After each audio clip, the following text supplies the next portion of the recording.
Hello, Meteor. Hello, everyone. Hope everybody's having a good Monday slash Tuesday. um, Last time we finally finished the first game in the trilogy, which is just called Phoenix Wright Ace Attorney. The second one is called Justice for All, and I have no idea what to expect. Am I gonna have a new assistant? Is Maya gonna be back? Am I still gonna be against Edgeworth? He said farewell, and I did check the ending, double check the ending after we finished the game to make sure I didn't miss anything. I did not miss anything. But what is a Phoenix Wright game without Edgeworth? So I'm pretty sure he'll be back. But we'll see how they explain that, I guess, is gonna be the interesting part. But yeah, we'll see. I want to see how I'm still in business since there is a second and a third game. You know, without Maya and without anybody else carrying me and without Edgeworth. We'll see. And I wonder, is it gonna also be all murder game or murder cases, not games? Is Phoenix even gonna be in this game? That's a good question. I do have some concerns because YouTube has been giving me issues with exporting VODs, so the Ace Attorney ones have to be on YouTube, so I might have to like download them and upload them manually if the issue is still persisting. And the other thing is OBS just randomly closed itself while I was setting up stream, so I'm hoping that doesn't happen while I'm live, because I don't want to split the VOD again on YouTube. So anyway, let's get started. Oh, I need to make myself a little bit smaller.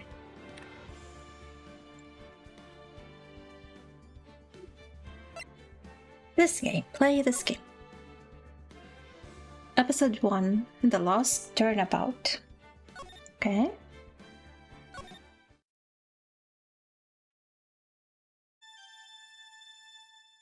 What is this dramatic music? Half. Me? How did I get into this mess? That's far enough. You can't run forever. Mr. Phoenix, right? What? Am I getting chased by the police? Wait, I'm getting chased by a bold Santa? What have I done wrong? I cannot allow you to go on like this. But I'm just a simple defense attorney. Silence. Oh, it's the judge. I forgot that he's a bold Santa too. You are no longer worthy. I could not read all of that. I guess he's having a nightmare about the courtroom. September 8, 9:08 a.m. District Court Defendant Lobby Number 1. Why does he have that ringtone? What a nightmare. Where is he sleeping? And I bet it was this ringtone that caused it. I really shouldn't be dozing off right off before a trial starts anyway. Okay, right, they just told us they're in the courtroom. Why did I say, where is he sleeping? Beep. Huh, looks like they hung up. Ah, good. Who the hell is that? Finally found it. Talk about a close call. I hate to do this to you, but... Am I the one getting murdered? It's nothing personal, Mr. Attorney. I hope they stop auto-scrolling things. A few minutes later, District Court, Defendant Lobby Number 1. I guess, Meteor, you were right. Phoenix Wright himself was not gonna be in here.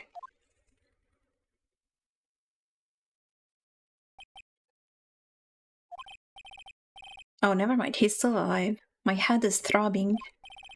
And why does it feel so foggy in there? What the hell? Good morning. Ack. Good morning? What's wrong? You don't look well. People are at their best first thing in the morning. Where's that fighting spirit? Don't tell me they replaced Gumshoe. Or is this the Maya replacement? Who is this? Sorry, but can you please turn the cheeriness down? My head sort of hurts. Roger that. Am I in trouble or something? Huh? Trouble? Wait, never mind. You're a policewoman, right? I thought maybe I had done something wrong. What are you talking about? I'm the one in trouble. Is she the defendant? What? I'm placing my life in your hands today, Mr. Phoenix, right? Life in my hands. You promised me. You said you would prove that I was not guilty. Not guilty? Just when I thought all hope was lost, when all other lawyers had laughed me off. Leave it to me, you said. The one and only Phoenix Wright came to save the day. Just like that, I was moved to tears, sir. Bride? Bird. Bird?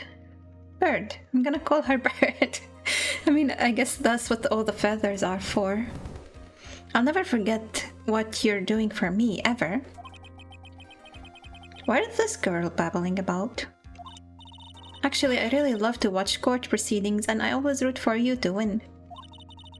When I'm off duty, I like to come here and... What's wrong? You've been acting really strange, and you keep staring at me. You're making me kind of nervous, sir. Oh, sorry. I'm afraid to ask, but here goes. So this might sound bad, but who are you? What? Mr. Wright, how can you say that? How can you do this to the fragile heart of a girl about to go on trial? You're absolutely horrible. She was just praising me a second ago. No, I mean, I didn't mean it like that. Is that how a defense attorney treats his clients, sir? I can't believe this. No, it's just... Well, I think you have the wrong person. Am I thinking of myself as somebody other than Phoenix Wright? Who am I? Why am I drawing a blank? Uh-oh, he has amnesia. The trial will begin shortly. Will the defendant and her lawyer please proceed to the courtroom immediately? The trial is about to start. I'm counting on you. I'm counting on you in there, okay? This is bad. I need immediate medical attention. I guess I must have amnesia. Can you say that right now? Like, let's see, what can I piece together? From the sound of things, it's probably safe to say that I am a defense attorney. Look at that. I still have my badge. Cell phone. Autopsy report. And glasses. I cannot check them right now.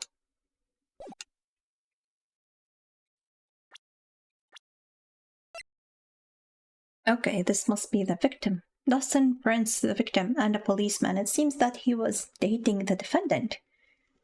Maggie Bird. My client, the only thing I can recall is that she's a policewoman. I don't think he's even recalling that. He's just able to tell that from her outfit.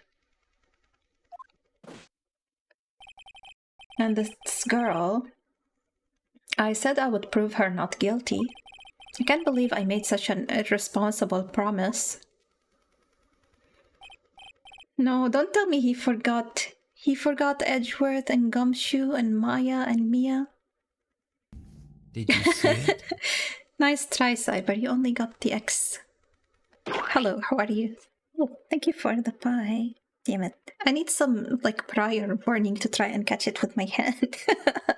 How are you, Cyber? Someone, please. Tell me this is just a bad dream. Why do I get the feeling this is the one dream I won't be waking up from?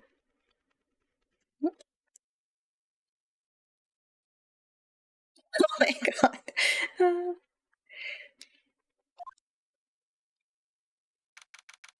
That sombrero is so big.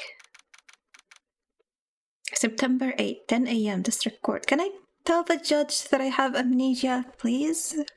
Get her a lawyer that can actually defend her. Oh no, it's not Edgeworth, it's the the other prosecutor. I the normal, forgettable prosecutor. Court is now in session for the trial of Maggie Bird. The prosecution is ready, Your Honor. What is it, Mr. Wright? Are you talking to me? Do you see any other defense attorneys here? Guess not. Now then, are you ready? No. I have amnesia. What if I said no? Would that be alright? Of course it wouldn't. Then why do you ask? Actually, you see, Your Honor, my memory is kind of... The court will not hear the defense's excuses. What? Because the defendant is a member of the police, this case is under great scrutiny. That's why you shouldn't have somebody with amnesia defending the policewoman. Therefore, we must make this trial fair but swift.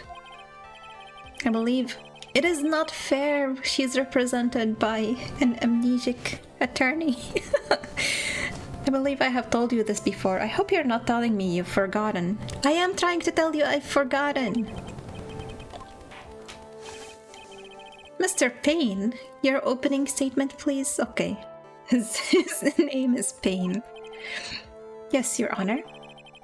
As I'm sure you're well aware, the defendant is accused of killing her lover. What's worse, her lover was a fellow police officer. A policeman?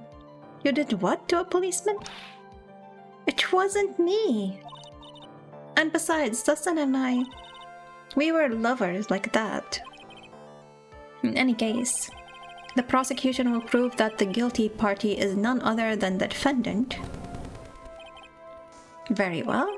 Mr. Payne, please call your first witness. Oh no. It's been a while, Mr. Wright. Let's see what you've learned since last time. I won't show you any mercy this time, rookie. Okay. Who are you again? Damn it, I want Edgeworth. The prosecution calls Detective Dick Gumshoe. Okay, at least some familiar face. To the stand. Here we go. Don't let me down, Mr. Wright. Nowhere to hide, I'm so dead.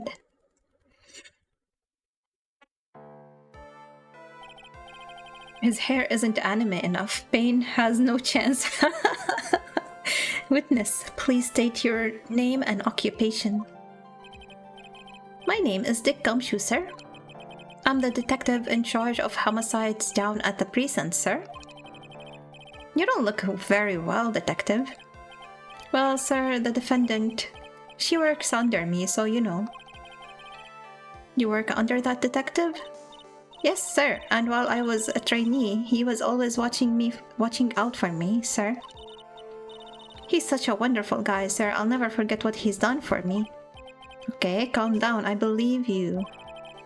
Detective Gumshoe, please describe for us the details of this murder. Yes, sir. It happened at the park near headquarters, Expose Park. The victim was one of the local cops, Dustin Prince. He was pushed down from the benches on the upper path, sir. The landing beat his body up bad and snapped his neck. Oh. The details are listed in the report that was distributed yesterday. Ah, yes, this autopsy report, correct? Why do I not remember getting a copy? I see everything is in order here. Even the estimated time of death is unusually well documented. The victim's watch stopped from the impact of the landing, sir. The results of the autopsy confirm the time of death. If I may, Your Honor, the prosecution would like to submit this photograph. Very well. The court accepts it into evidence. The victim fell from the walking path above. Now then, I recall at yesterday's preliminary hearing, a very important piece of evidence was brought to our attention. Yes, Your Honor. Yes, sir. No idea, sir. Yes, I guess. Mr. Wright, is your head on right today? No, I tried to tell you that is not on right. There was a very crucial piece of evidence found under the victim's body. There was? Have you lost your mind? Well, actually, yes, I have. It's just nerves. No, this was your chance to tell at least your defendant that you lost your memory. Give me a second. What? How can you talk like such an amateur? I thought you were a pro, sir. Alright, sir. I'll help you through this. At a time like this, maybe you ought to take a glance at the court record. Court record? Yep. Info about evidence and people involved with this case are all listed here, sir. You can look at the court record by pressing tab. You really know what you're talking about, don't you? It's too bad I'm a cop, right? Just think. I could totally be a legal aid instead. Mr. Wright? Yes, Your Honor.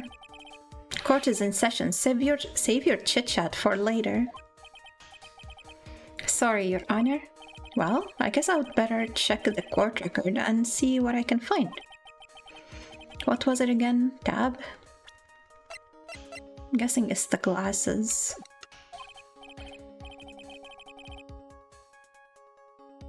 Alright, Mr. Wright, let's see if your notes are in order. What was the piece of evidence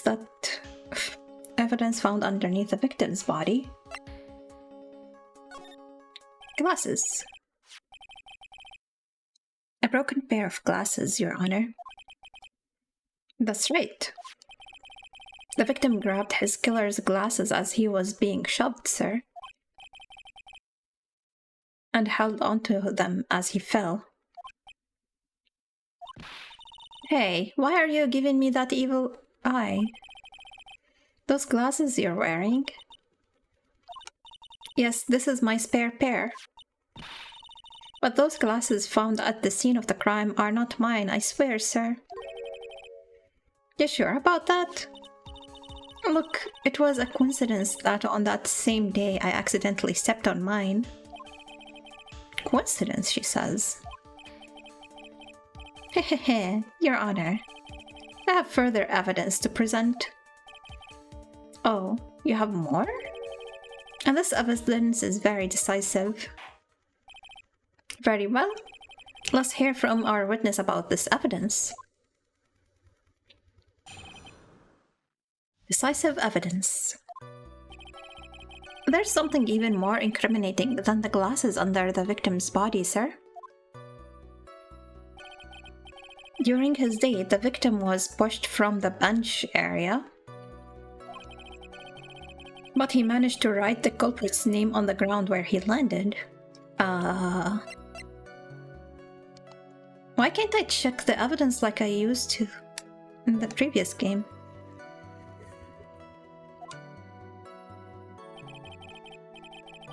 I don't like saying it, but it was clearly the defendant's name, Maggie, sir. You forgot how to... Yeah, I need the tutorial to tell me, to remind me. With this piece of evidence and the glasses, it's hard not to say she's the culprit. I thought he died immediately because he broke his neck. This is a picture of the writing, Your Honor. Why, this is... Yes, I can see her name is clearly written there. The prosecution would like to submit this picture. Understood. The court accepts it into evidence. Okay, the photo of the area around the victim's hand. As if the glasses alone didn't make you look suspicious. The victim even wrote your name clear as day on the ground. But I already told you these glasses aren't mine. And how do you explain this dying message? It's a conspiracy. I'm not guilty, sir. He just wanted to say the name of the person he loves before he died. Mr. Wright, you may cross-examine the witness. Cross-examine? This is it. I'm counting on you. Sure, but what am I supposed to do? What? This isn't like you at all. Normally, this is the part where you get in the witnesses' faces. Get in their face and do what? I guess there's no way around it. Okay, I'm going to lend you a hand. The prosecution's witness all hide things from the court. Witnesses. Which means they lie from time to time. Gumshoe is not a liar, he just forgets things. Lie? But isn't the detective your superior? Well, even if they don't mean to lie, sometimes people just remember things wrong. Like that detective, he does sort of look like a scatterbrain. Oh man. It doesn't matter. Either way, it's bad for us, sir. That's why when you question witnesses, you have to find and expose their lies. Mr. Wright, your cross-examination, please. Yes, Your Honor. Talk about trial by fire, here goes nothing. As long as I can expose the lies, we should be alright.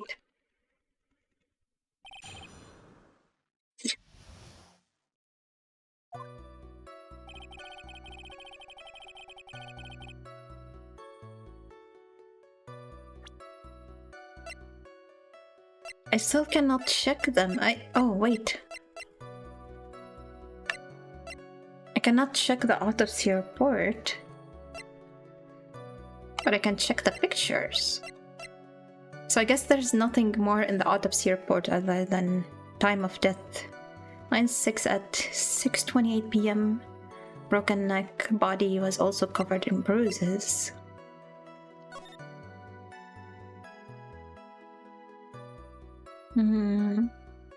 That doesn't look like 6:28. There's a clock there. It looks more like 7. But I guess this was taken after they found the body, so it doesn't matter.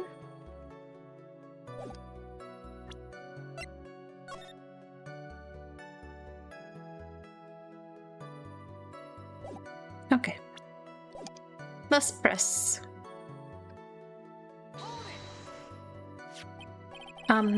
About those glasses, do you have any proof that they belong to my client? The lenses are for nearsightedness and are almost the same strength as hers. Even the frames look kinda like the ones she's wearing in her ID, pal. You can wear glasses on your ID? But you have to take them off even if you're blind without them. What should I do now? Continue pressing. Hold it. Almost and kinda are not good enough in a case like this. Do you have more definitive proof? Is there something that clearly links the defendant with these glasses? The dirt and sand rubbed out any traces of fingerprints or anything else.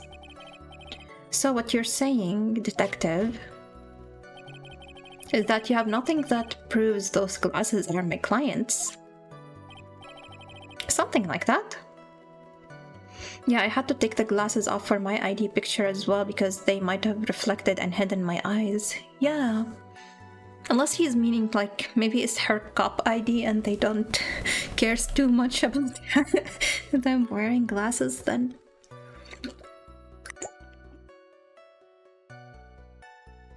But yeah, I don't remember ever taking a picture for some kind of ID or whatever where I wasn't told to take my glasses off. What? He's already squirming. Damn it, I want Edgeworth. Edgeworth would be objecting right now. I see. So there is no proof. Wow, that was amazing. I could totally feel it down in my gut. I don't know if I'm vibing with the music in this game so far. It doesn't feel like courtroomy or anything. I feel it could be for some kind of RPG or something. During his date, the victim was pushed from the bench area. Now, you're sure he was pushed and that's how he fell? Yeah, pal, if you look at the wounds on the victim's body, there's no way it was anything else. Gotta remember your music first. Hopefully after I have my memory back, we have some courtroom music for real. Please continue with your testimony, detective. I hope this really is gonna be a speedy trial so I can be reunited with Edgeworth. I'm already tired of pain. Anyway, the victim fell pretty far. But he managed to write the culprit's name on the ground where he landed. The culprit's name? Yeah, I was surprised too. I don't want to believe it, but... Was the name of that my client? Was the name that of my client? I don't like saying it, but it was clearly the defendant's name, Maggie, sir. Are you absolutely certain? Sorry, pal, but that's what it said. This is a picture of it. No matter which way you look, it still says Maggie. He's got a point. Only one Maggie in this town. Yeah. Hey, hold on. Huh? Don't harm me. I know the picture says Maggie, but... Now that she mentions it, something feels kind of off about this picture. That's how you know you found a contradiction. Now hurry up and present some evidence. So that's what spotting a contradiction feels like. I better check the court record again. I did not spot a contradiction. With this piece of evidence and the glasses, it's hard not to say she's the culprit.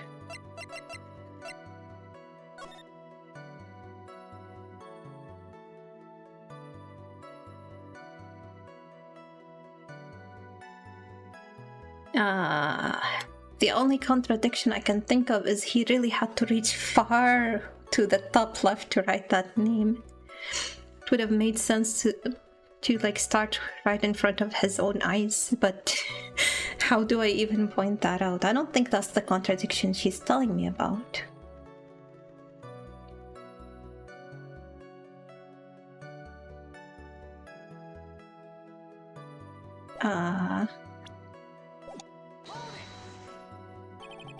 And you are certain that it was the victim who wrote the name on the ground? There were scratches on his fingers from the rough sand.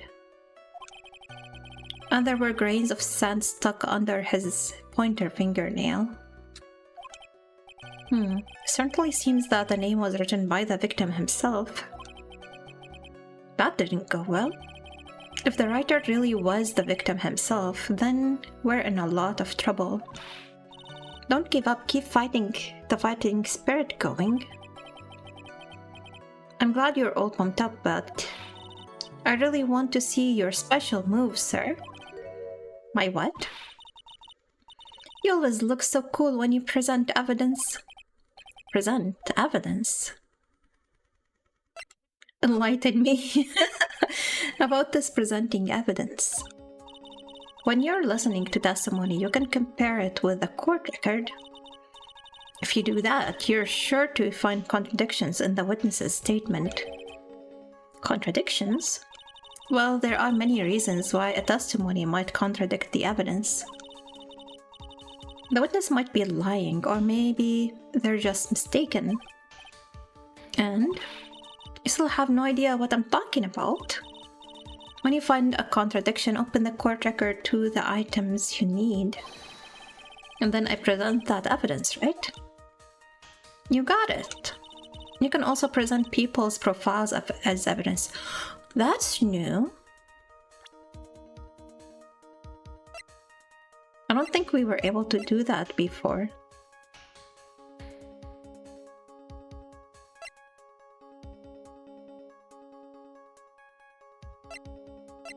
I see the contradiction.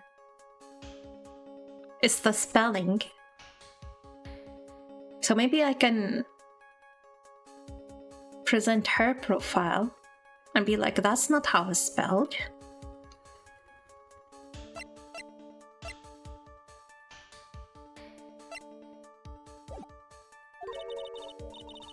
With so many items, make sure you present the right thing.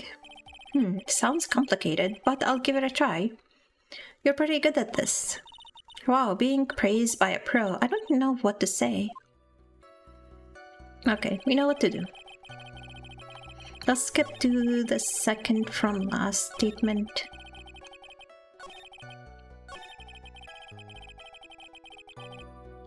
It's this one.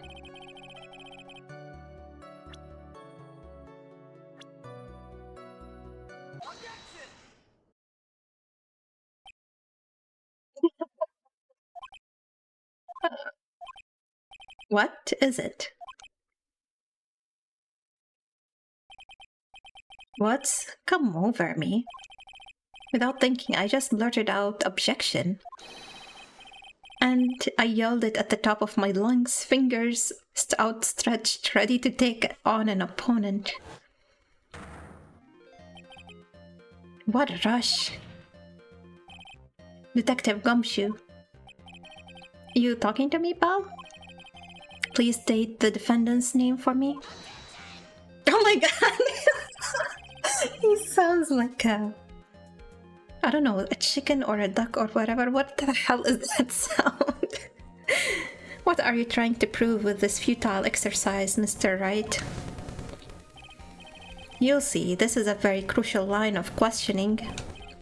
Actually, Mr. Payne, you can answer the defendant's name, if you please. Where is this ridiculous question coming from? The defendant's name is Maggie Bird. I think someone needs to check the court record. What? It says right there, it's Maggie Bird.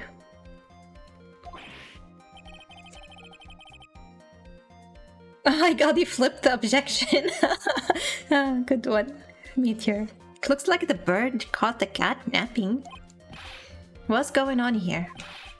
I have no idea, sir. As you can see, the victim did indeed leave a name, Maggie. However, the defendant's name is actually spelled Maggie. This is a blatant contradiction of facts. Oh. How about that? I haven't even noticed. But... Maybe the victim didn't know how to spell her name correctly. May I remind you that it was you who said the defendant is accused of killing her lover. If they were truly lovers, it would be impossible for him to have not known her name.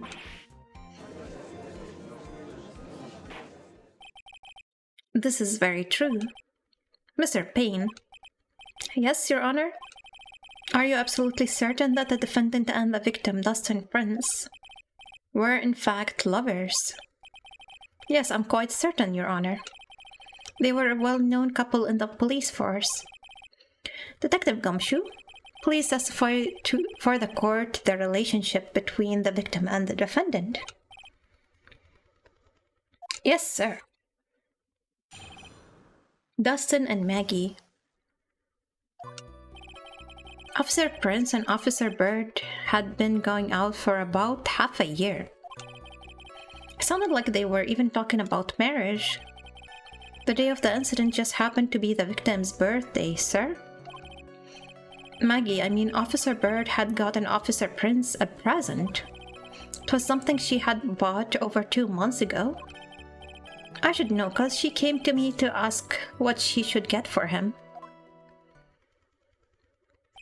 Dustbin and Bird. Oh, those two sound like they were close. Nevertheless, tragedy struck. Yes, I see. You may cross-examine the witness, Mr. Wright.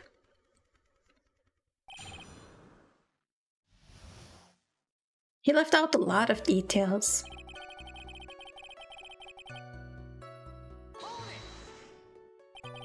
How do you know about this? Every year... Every year in March, we have a training camp for our cops. Officer Bird was a rookie at the time, and and Officer Prince seemed to hit it off. They got close, I take it.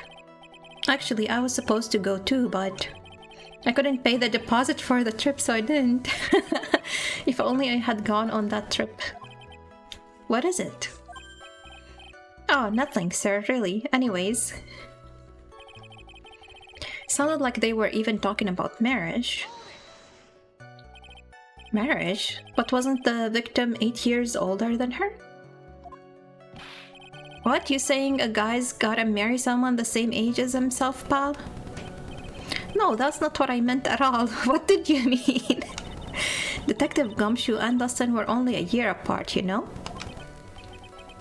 I think this fella has a way to go before marriage. Mind your own business, pal.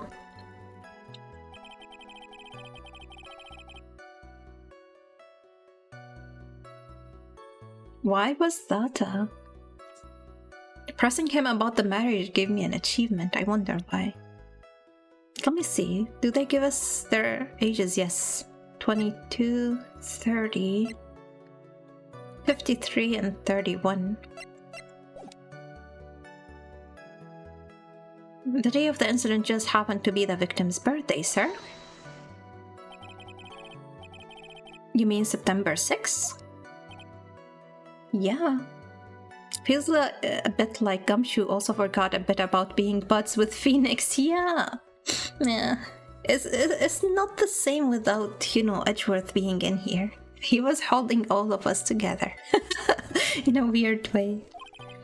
The victim, Officer Prince, had just gotten off duty at 5:30 p.m. that day. What was I pressing him about? Oh, the birthday, right? And since Maggie's night shift hadn't started yet, they went out to the park for a bit. I remember when I was young and in love, it was a jolly time. This is coming from the bald Santa. That's great, Your Honor. I'm glad you're such a cheerful old man. Maggie, I mean Officer Bird, had gotten Officer Prince a present. You seem to know a lot about the defendant. Well, that's because I'm her boss and I've gotta watch out for my subordinates. But even what she was going to give as a present, isn't that going to be a bit too far? Hey pal, watch what you say. I know everything that happens under me. If someone so much as scratches their... I really don't need to know that much. Mr. Wright, please refrain from badgering the witness. I agree. Even if this witness has a crush on the defendant, that should not be the point of the discussion at this time. I'm trying to get what she wanted to gift him. What if it's that clock, that watch, that recorded his time of death or something? Wait a second, why are you talking about this? Why are we talking about this? It's all your fault, pal. You're guilty, guilty, guilty. I should have arrested you. I should have you arrested. Me? I think the good detective is about done here. What happened to Gumshoe? It was something she had bought over 2 months ago. Can you tell us what it was? Over 2 months ago? Yep, she's a very considerate woman, pal. So, what was this birthday present? She got him a glove. A single glove? Why would she only give him one? Actually, Your Honor, the glove in question is a baseball glove. Oh. Baseball glove. Officer Prince was a huge baseball fan. Baseball glove? Press further. Just now, I believe you said that the present was something she had bought over 2 months ago. Yeah? Are you saying she bought the glove at a store that far in advance? No, nothing like that, pal. Then what is it like? Young glove. Then what is it like? She ordered it. It was custom made. Oh. Custom made? The glove was custom made? Yep, that's what I said. So the glove was custom made. Your Honor, I really don't see how this glove is related to this case. Yes, it would seem that there is still little relevance. What do you think, Mr. Wright? Do you think this glove is really relevant to this case? Of course it is. I don't know where this will lead me, but of course it's relevant. That glove is the key to this whole case. Yes, bluffing to the max. Now, this is what Mr. Wright... This is the Mr. Wright I know. I'm so happy you're back, sir. I was wondering how long it would take. This is great. Pressing people. It feels like I've done this before. As if I used to do this to squeeze information from even the most tight-lipped people. Very well.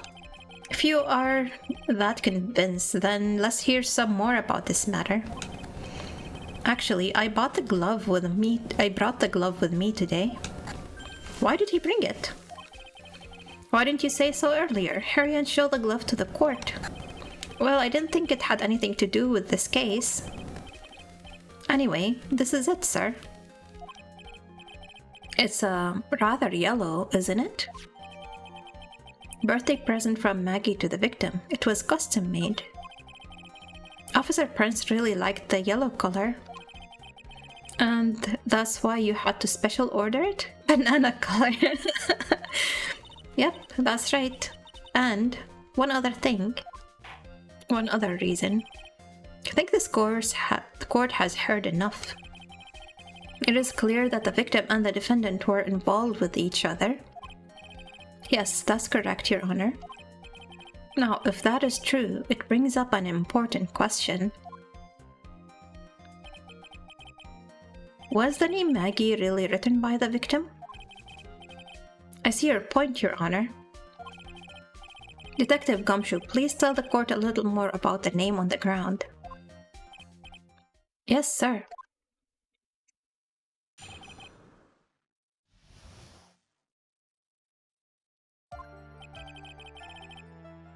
We first looked into the handwriting. Unfortunately, we couldn't confirm that it was the victim's handwriting.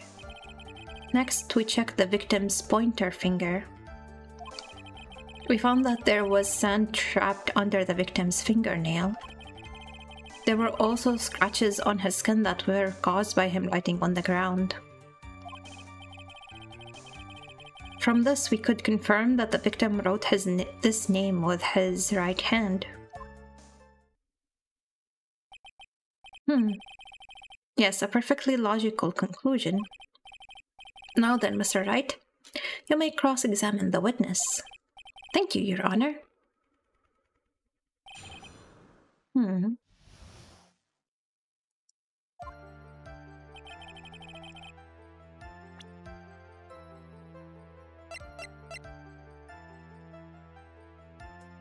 That's a right-handed glove for sure.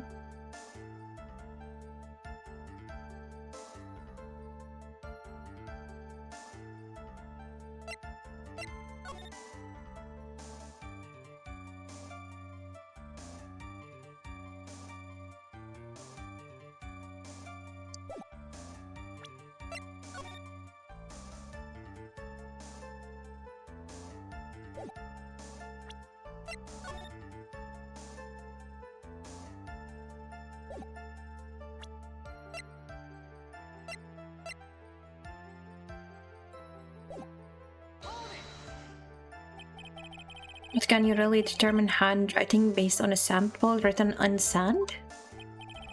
That's why amateurs are amateurs. We're not a bunch of simpletons, pal. Scientific investigation in this country is actually pretty good. I believe it's time to get back to the real point. Agreed, Your Honor. And the point he's gonna make is, yeah, they could not make it out from a sample in the sand. We couldn't confirm that it was the victim's handwriting. So in the end, you couldn't confirm it. Hey, don't you look down on us? I told you, we're not a bunch of simpletons, pal. Everyone knows you can't find out everything you want with scientific investigation. I've never heard that before. Me neither. Nor I. I never heard anything like that at the police academy, sir. Okay, so I made it up anyway. Next, we check the victim's pointer finger. His pointer finger? You know, the one you're always pointing and waving around in people's faces. Don't tell me it bothers you. Every time you do it, I have a mini heart attack. It's like you're trying to kill me, pal. In any case, you examined the victim's index finger, correct? Yeah, we figured there should be something on his finger if he had been writing in sand. Oh, you're under oath, that includes anything you say.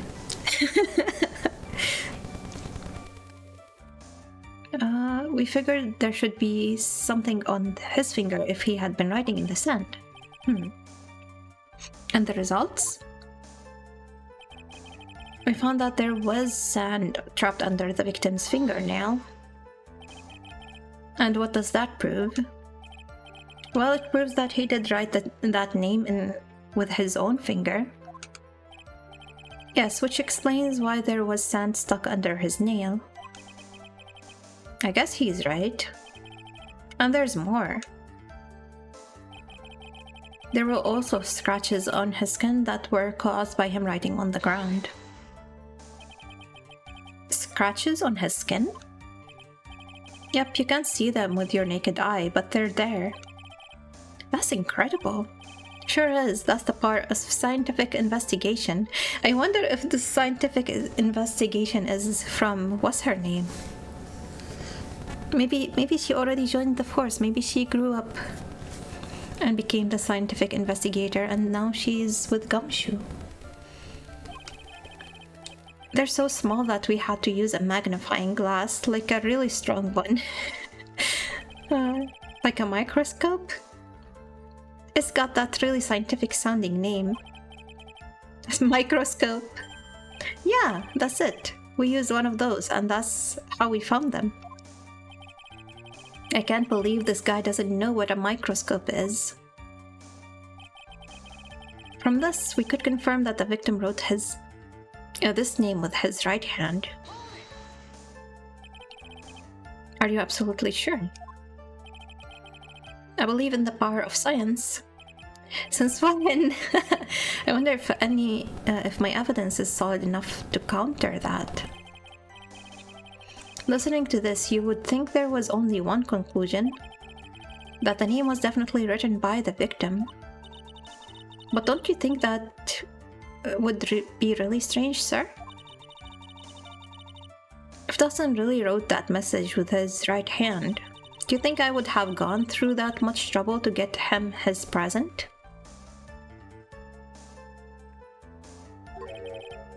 The present? What about it?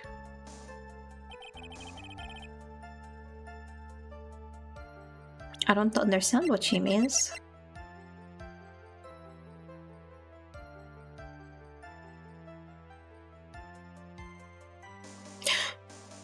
He is left-handed, right?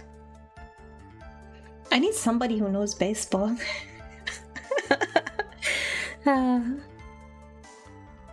Okay, I'm gonna present the glove when he mentions the right hand, because I think you throw the ball without the glove, right? With the right hand, and you catch it with the left hand with a glove.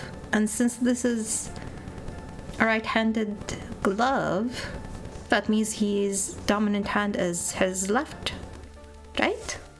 I don't know anything about baseball, but that's what what's coming to my memory from seeing people play it.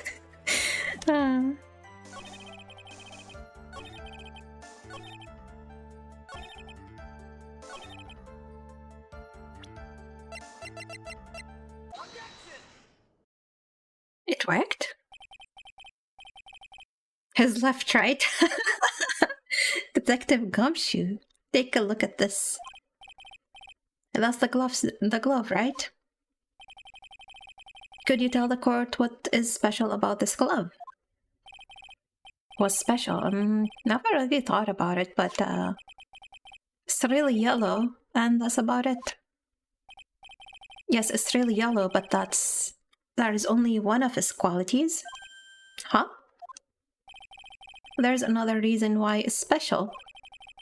And what would that be? It's very simple.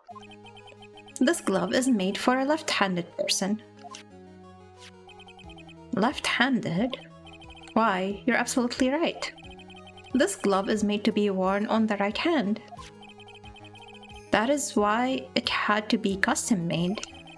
I have never seen a bright yellow left-hand dealer's glove for sale, have you? Well, no. So, detective, which hand did the victim use to write the name with again? That's easy. Look, it's obvious from this picture that it was his... Wait a second. Don't forget that the victim was left-handed. Ah. This is, I mean, I object. Overruled. Ah, damn it. I want Edgeworth. He has really bad objections. He got it overruled without saying anything. He didn't even completely say objection. Mr. Wright, I would like to know what your line of reasoning proves. There's only one conclusion that can be drawn. A left-handed person could not have written a message with his right hand. Therefore, the person who wrote the name Maggie could not have been the victim.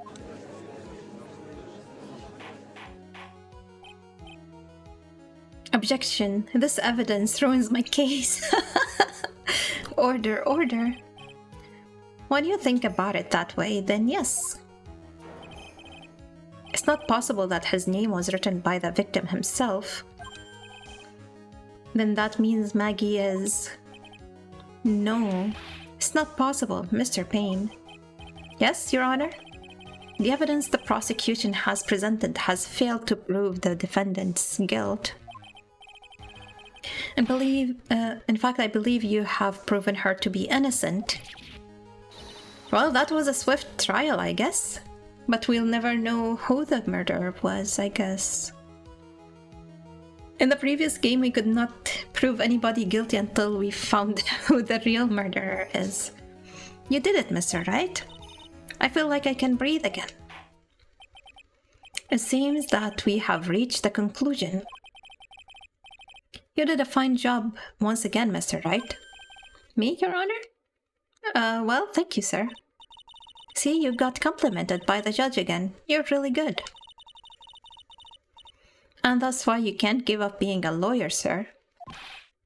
Are you joking? I'm more than ready to retire. I will now announce my verdict. This court finds the defendant Maggie Bird. No, not yet. Now he objects. I mean, please give me a few more minutes, Your Honor. What is the meaning of this, Mr. Payne? The prosecution is not finished yet. What do you mean?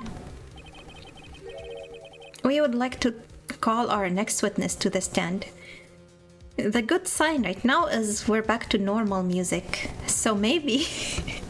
maybe we will not be stuck with this sucky music anymore. What? And what did this witness witness? The moment the victim was pushed to his death. What's more, he saw the very face of the culprit. What the heck? Why didn't he start with that? Order, order in the court. Believe a recess is in order. Afterwards, we will hear from this new witness. I had a feeling that was a bit too easy. I bet that other witness is the real murderer and is lying about seeing the murder and is like framing her with a fake name and all of that. I need more information. I have to see what I can find out during this recess. I can't let my guard down. It's only going to get tougher from here. Court is adjourned for recess. Okay.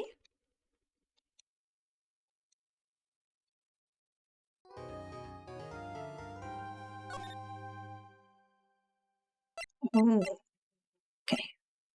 Let's start a new slot. How many?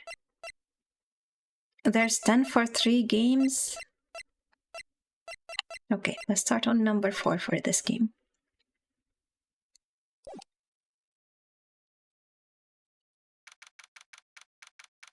September 8, 11:43 a.m. District Court, Defendant Lobby Number 1. Amnesia? I can't believe my lawyer's trying to defend me in such a state. Why didn't you tell me, sir? I'm sorry, I didn't mention it to you. I know what to do. I heard you can fix something like this with a really strong shock to the system. No. Come on, lower your head a little. Maggie kick would be all you need. No. I think I'll pass on this one. Come on. I'm sorry. Whenever I see someone in trouble, I have a hard time leaving them alone. I tend to stick my nose where it doesn't belong and try to tackle everyone's problem. Well, my head's one problem you won't be tackling today. Well, we're here to solve your problem first. We can deal with mine later. For now, do you think you can fill me in on a few things? Of course, I would be honored to. Well, I guess we'll start with my name and then I can tell you about me. No, that's okay, really. I think you and your name pretty well. I think I know you and your name pretty well by now. Hopefully these problems weren't tackled off a ledge. I was wondering if you could help me figure out a few things about myself. So, my name is Phoenix Wright. What a weird name. This is serious. You really don't remember. I'll tell you what, sir. You can have this back, and maybe it'll help. This is a business card? I got it from you. It's my most prized possession. I can give you another one, bro. You can borrow it for now, but please give it back, okay? And there's some numbers written on the back. And that's your cell phone number. My business card. I handwrote my cell phone number on the back. I guess for now we should stop talking about me. That's all I wanted to know about me, and start talking about this case. I also found the scene for the quote from earlier. I paraphrased it for sure. For sure. What quote?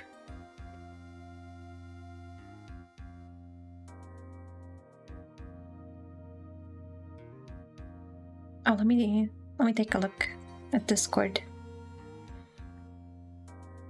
Phoenix after a bonk on the head.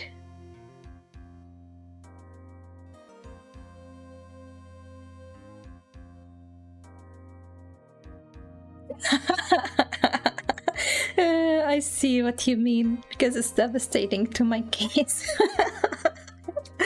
I was trying to think of the actual one. The one I put in quotes. I didn't even notice that it was in quotes. You're right, okay. I need to watch that movie, whatever it is.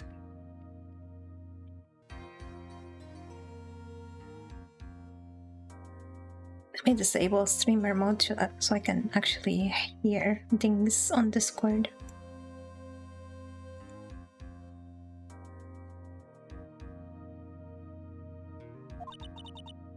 This case?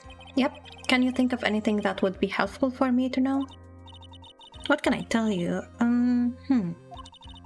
Can't think of anything other than the incident with the cell phone, but The cell phone. Yeah, your eyes lit up when we talked about it at the detention center, sir. Hurry up and tell me then. This might be very important. Okay, Roger. It was on the day of the crime, just before 6 p.m. I picked up a lost cell phone while on a walk with Dustin. She has the blue badger on her shirt.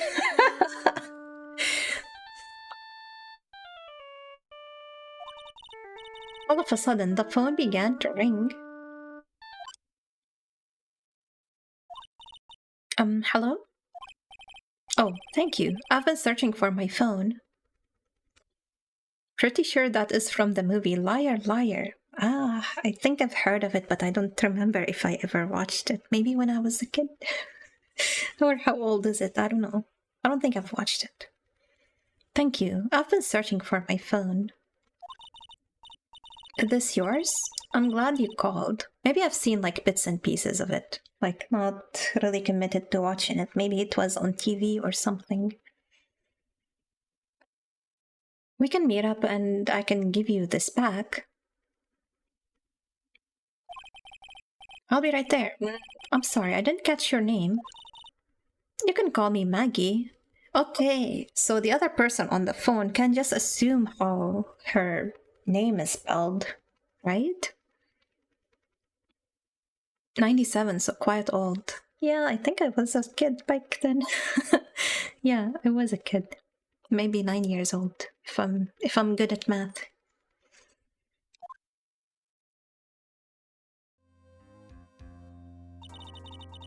We agreed to meet up at 6 p.m. Dustin and I waited for the person to show up, but they never did. So where is the phone you found now? I gave it to you yesterday. Huh? To me? Is that the phone in my pocket? You mean this? Do you think it has anything to do with the murder? I don't really know, but if my eyes lit up... You were here all along? Maya! Yes! You're so mean! I called you a million times, but you wouldn't pick up. And when I went to check in the courtroom, everyone had left already. Now, who the heck is this? Let me guess, I'm supposed to know this girl too. Hey, good morning, Maggie. And a good morning to you too, Maya. So, how's it going? Is there a word for worse than abysmal? Oh? And what if I said that everything will be fine? That's right, it's Maya to the rescue with the ultra-decisive, super important evidence. Here you are, Nick. The thing you wanted me to bring. Huh? Oh, thanks. What the heck is this, a list? It has about 20 people's names and phone numbers written on it. It was kind of tough, but I managed to dig up some dirt. It looks like these guys are up to no good. No good? As in... There's a group of con artists the police are currently investigating. I think these guys are members of that group. A list of unfamiliar names and phone numbers, members of a con artists group? Why would a group of con artists pile up in a case like this? Don't look at me. And where did you get this list from in the first place? What? Don't you remember, Nick? You're the one who asked me to look this up yesterday. Oh, is that right? These numbers were in the memory of that phone Maggie found. So that's where they're from. You're awfully forgetful these days, Nick. I hope I never get to be a forgetful old prune like you.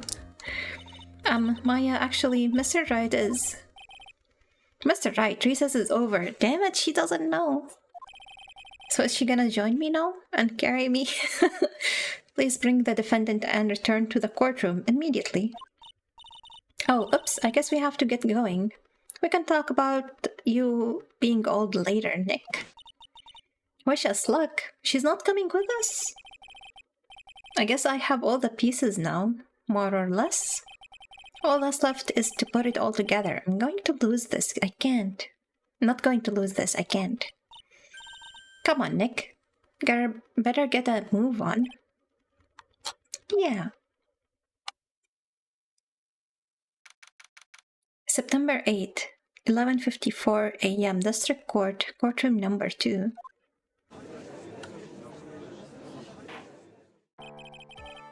Court will now reconvene. Please call your next witness to the stand, Mr. Payne. Yes, Your Honor. But before I do, if I may say a few words. What is it, Mr. Payne? It's about the next witness. He has a tendency to say things that rub people the wrong way, you see. So I ask that the court might be a little lenient on. There's no need to give a preface. Just hurry up and call your witness, please. Yes, Your Honor. The prosecution calls a next witness, a drifter who was taking a walk on the park on the day of the murder.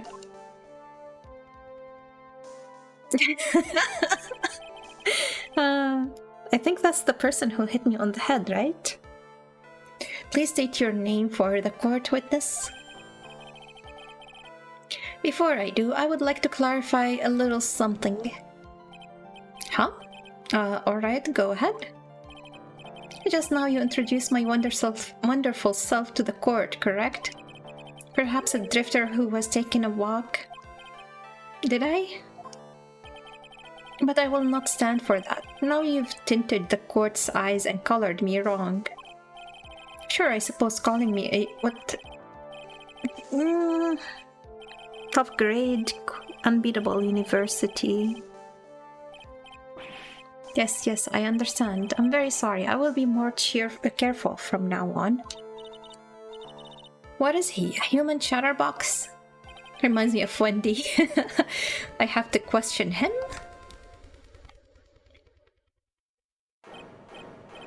Fashion, cars, women, glasses, and of course, university. First rates only need apply. Glasses? I wonder if these glasses that we found are his.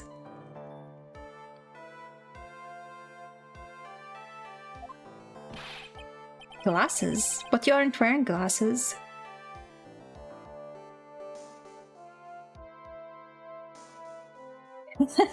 That's a funny emote. What the hell? That's enough. Your name, witness? Oh, is that how you want to play this? Using your power and influence to keep the young people down. I see how you work now. What? He's just asking you your name. You old people and your dirty tricks. You thought you had me, but you thought wrong.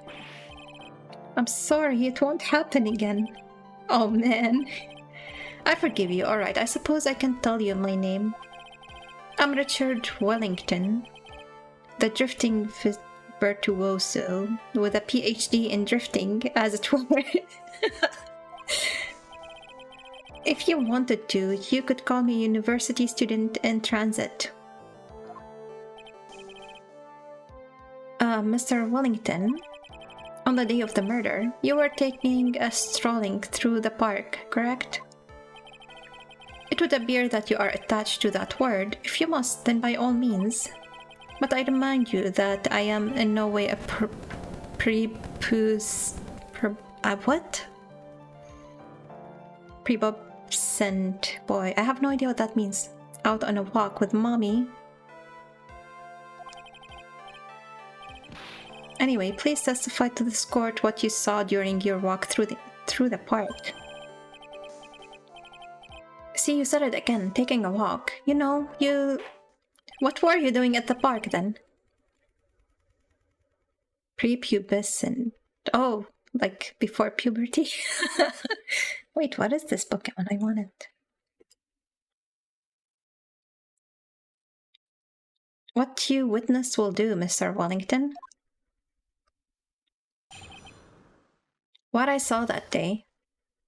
How does anybody say they're on a walk other than saying they were on a walk? I was at the park all afternoon, deep in thought about my life situation. I don't remember the time all that well, but I do believe it was about past 6 p.m. All of a sudden, a police officer falls from above, right in front of my eyes, and he's conveniently right where the name was written. Without a thought, I looked up, and there I met the eyes of a charming young lady. Of course, I remember her sweet face. It was that of a pretty defendant there. The only other thing I saw was the banana. The banana that fell with the police officer. It's the banana glove.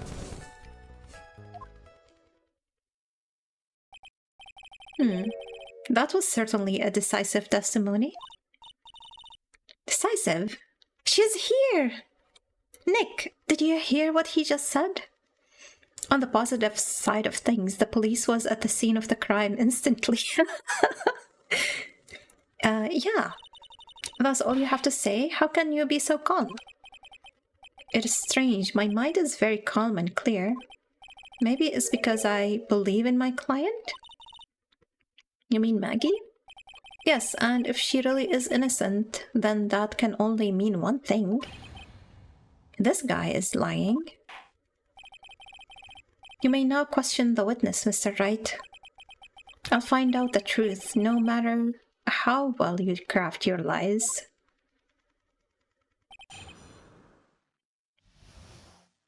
What I saw that day. I was at the park all afternoon, deep in thought about my life situation. So you were at the park all afternoon. You seem to have a lot of free time. That was very rude of you, but then again, what can I expect? That's what you get from a man who graduated from a no-name trashy university.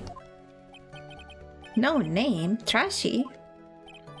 Now, this might be hard for a mush-headed, feeble-minded baboon like you, but I have to think very carefully about the future of our great country. But I thought you said you were thinking about which college to go to just now. That's the translation of that sentence? Okay, so he's not in a university, he doesn't have a PhD. He's just thinking what school to go to, right?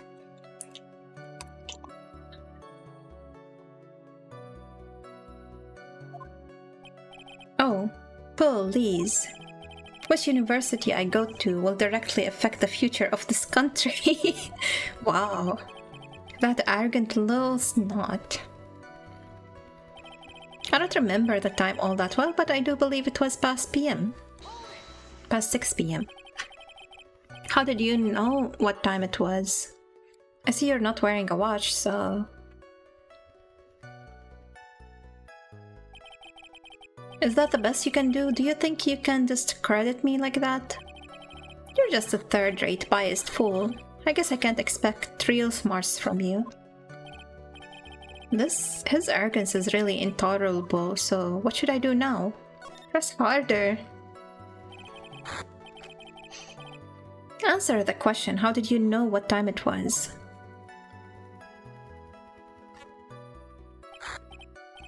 I can't believe I have to deal with a worm like you. You're just a shallow man who can only slam on desks and point at people for fun. I guess I don't have a choice. I'll try to explain it so that even a third-rate simpleton like you can understand. There was this little thing they call a clock at the park.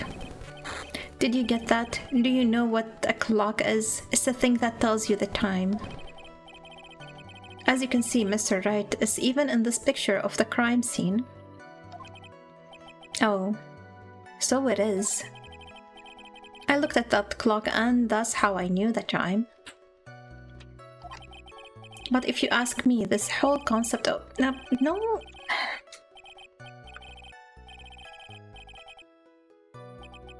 And yet again, another flood of meaningless words. Talk about a first-class waste of time. Oh my god, you got the slamming and the pointing. Like he said. In any case,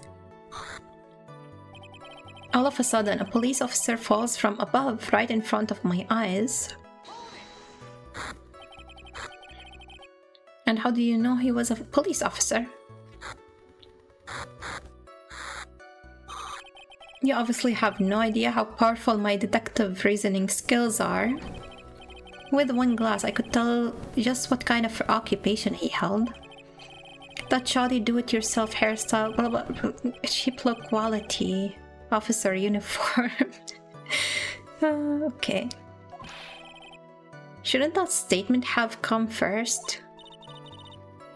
That's pretty impressive. Hey, Nick, do you think he's figured out what I do? Even I haven't figured out what you do yet. We should ask him. Without a thought, I looked up and there I met the eyes of a charming young lady. Are you sure you got a good look at her face? I'm so sleepy. I regret not having coffee in the morning today. Animals have this thing called an eye, Mr. Wright. They use this eye to see things. In the case of humans, we have two of them. Yes, even you. I don't think animals have a single eye. What the hell is wrong with this guy? I don't care if I have them or not. Did you or did you not get a clear look at her face? That's what the witness was just about to get to. I would like to request that Mr. Wright not use such loud voice during questioning. Sustained. Mr. Wright, please refrain from raising your voice in this court. Then please don't make me have to raise my voice. Are you finished? I would like to continue if that's alright with you. Of course I remember her sweet face. It was that of the pretty defendant there. So you're sure you are not mistaken? Please, don't confuse your pitiful train wreck of a life with mine. I'm what you call a famous brand name product, while you are only a cheap imitation. There is no way someone as magnificent as myself could have made a mistake. Of course, of course. Of course. Did you notice anything else of interest, witness? The only other thing I saw was the banana that fell with the police officer. The banana? So you are wrong, see? You thought this glove is a bunch of bananas. Well, it was actually more than just one, more like a bunch of bananas. Now, what would a bunch of bananas be doing there?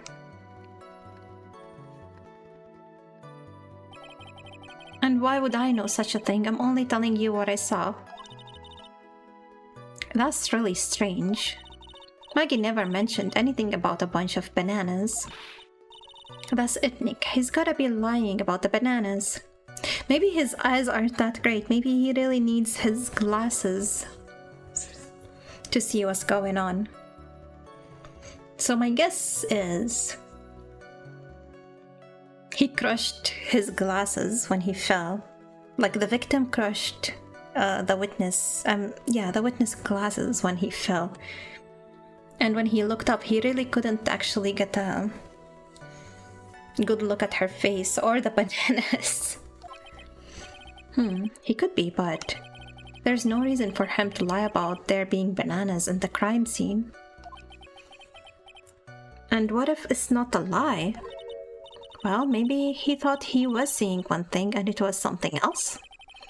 If he mistook something else for a bunch of bananas, then that would be an inaccuracy. Think Phoenix. If my client is innocent, there is no way he would have seen what he did, what he says he did. Which means if we can somehow show he's lying, yeah, that's exactly what we need to do. She's right, she's got a sharp mind, but I just wish I could remember who she is. Is everything okay, Nick? Okay, let's skip to the last statement, I guess.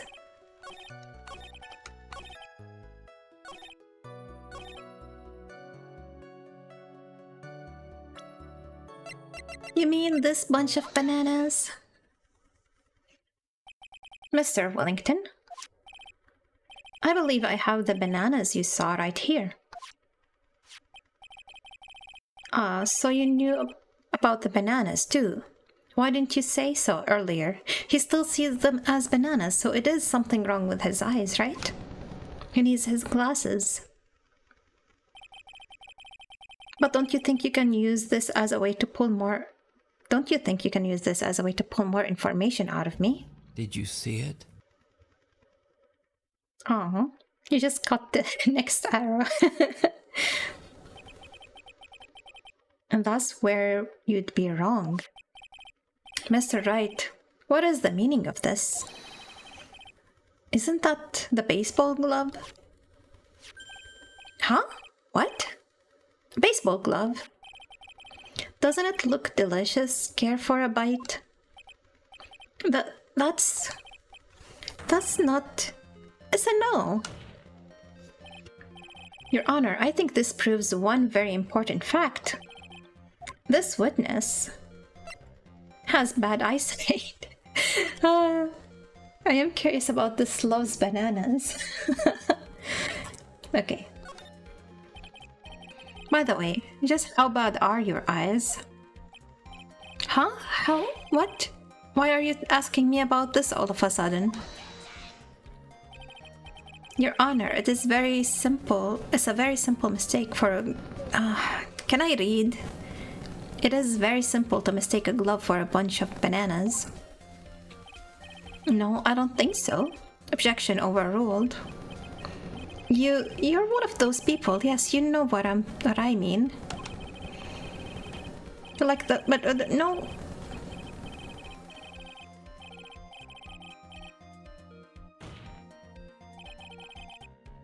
And that is why I asked you how bad your eyesight is.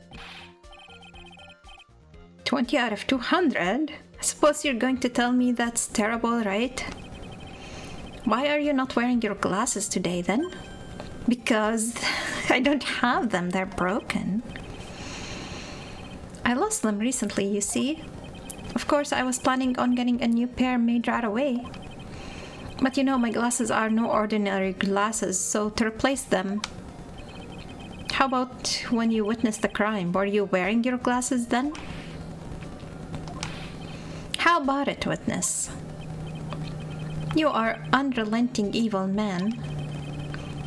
You're like, but no, stop doing this. They're actually saying some important stuff when they do this. Which boils down to you were not wearing the glasses at this time. Therefore, the identity of the woman at the scene of the crime and that of the defendant cannot be proven to be the same by this witness.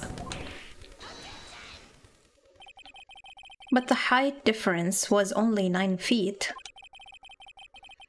It was very possible for him to see the face of the culprit standing on the upper path. Witness, please be more accurate in your testimony. Remember, a person's life is at stake.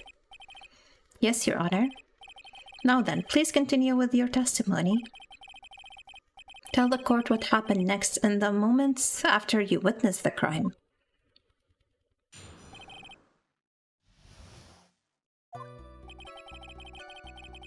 The girl on the upper path ran away as soon as she realized I was there.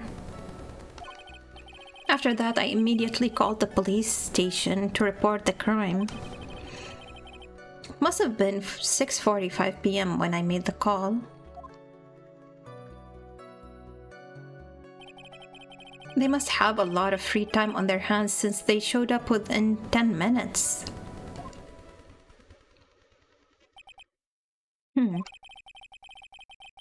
So the person who was on the upper path saw you and then ran away. Yes, that is correct. Which is why even someone without a superior brain like mine can understand that. The girl is the murderer.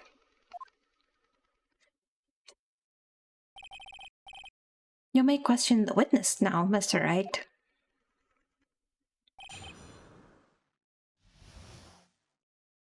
What happened next? She ran away as soon as she realized I was there. She ran away just like that? Yes, she did. She saw me and flew the nest like the guilty bird she is. Oh, I'm sorry. Was that pun too hard for someone who only got a third-rate education? Actually, that did take me a few seconds to get. No. Anyway, if she ran away the instant she saw you, how could you tell it was my client? The witness has already answered that question. He has stated that the defendant is the culprit. This is true. Mr. Wright, I'm striking your question from the record.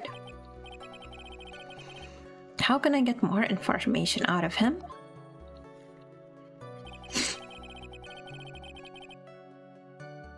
After that, I immediately called the police station to report the crime. It must have been 6:45 p.m. when I made the call. Oh, I didn't press him on the previous one.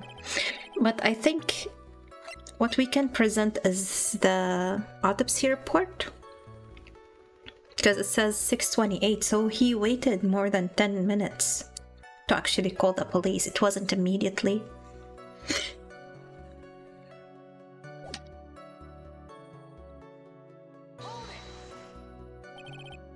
Immediately, as in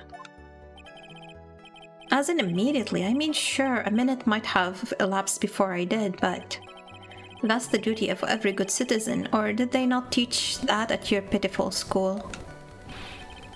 Think people learn about how to call the police in college? Hey, Nick, I think you should take a look at the court record for a second.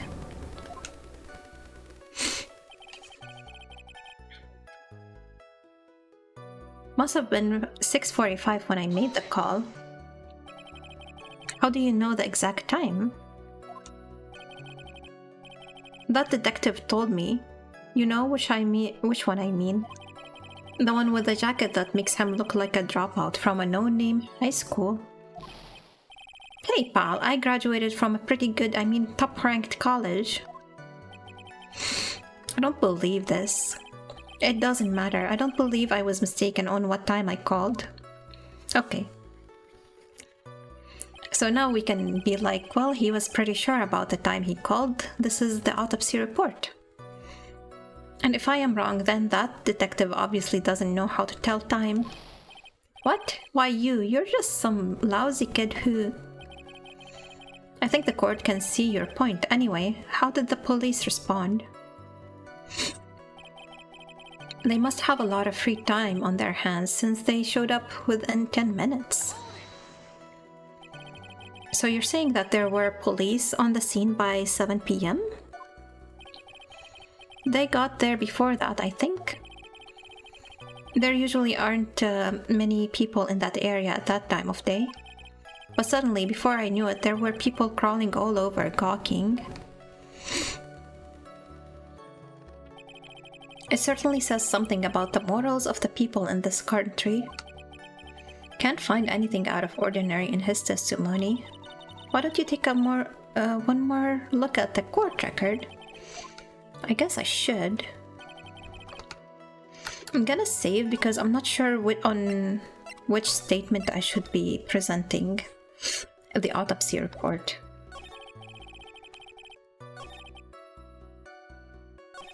Either this one or the next one.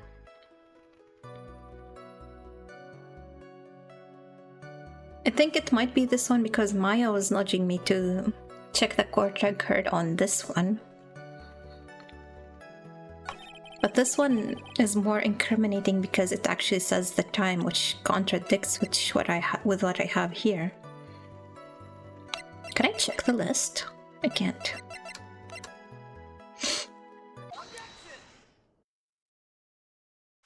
It worked! He has the paper. He's slapping the paper.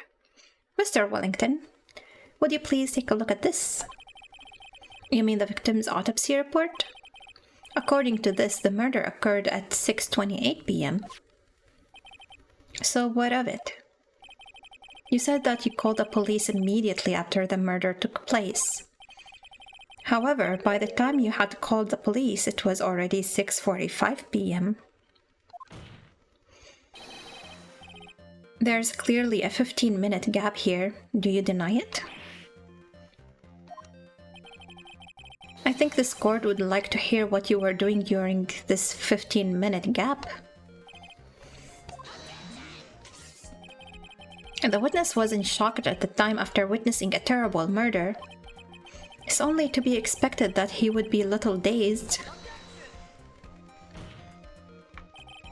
15 minutes is hardly what I would call a little dazed. Mr. Wellington? Yes? Explain yourself. What were you doing during these 15 minutes? Answer the question. I mean... Spit it out. I was searching for a phone booth. A phone booth? You mean you don't have a cell phone? You and your questions, as if you're trying to open all the layers of a Marty Oshka doll. You must think you're really something special. Witness. So now we know for sure this is his phone. He has lost it. And this is probably his glasses. Maybe he's not the murderer, but he's definitely hiding the truth, I think. No, actually he is the murderer because he's the one who wrote the name Maggie and misspelled it, right? But how could he do that murder? He was at the bottom of the path. Unless he's lying about that part. But I know he witnessed it because he saw the bananas fall.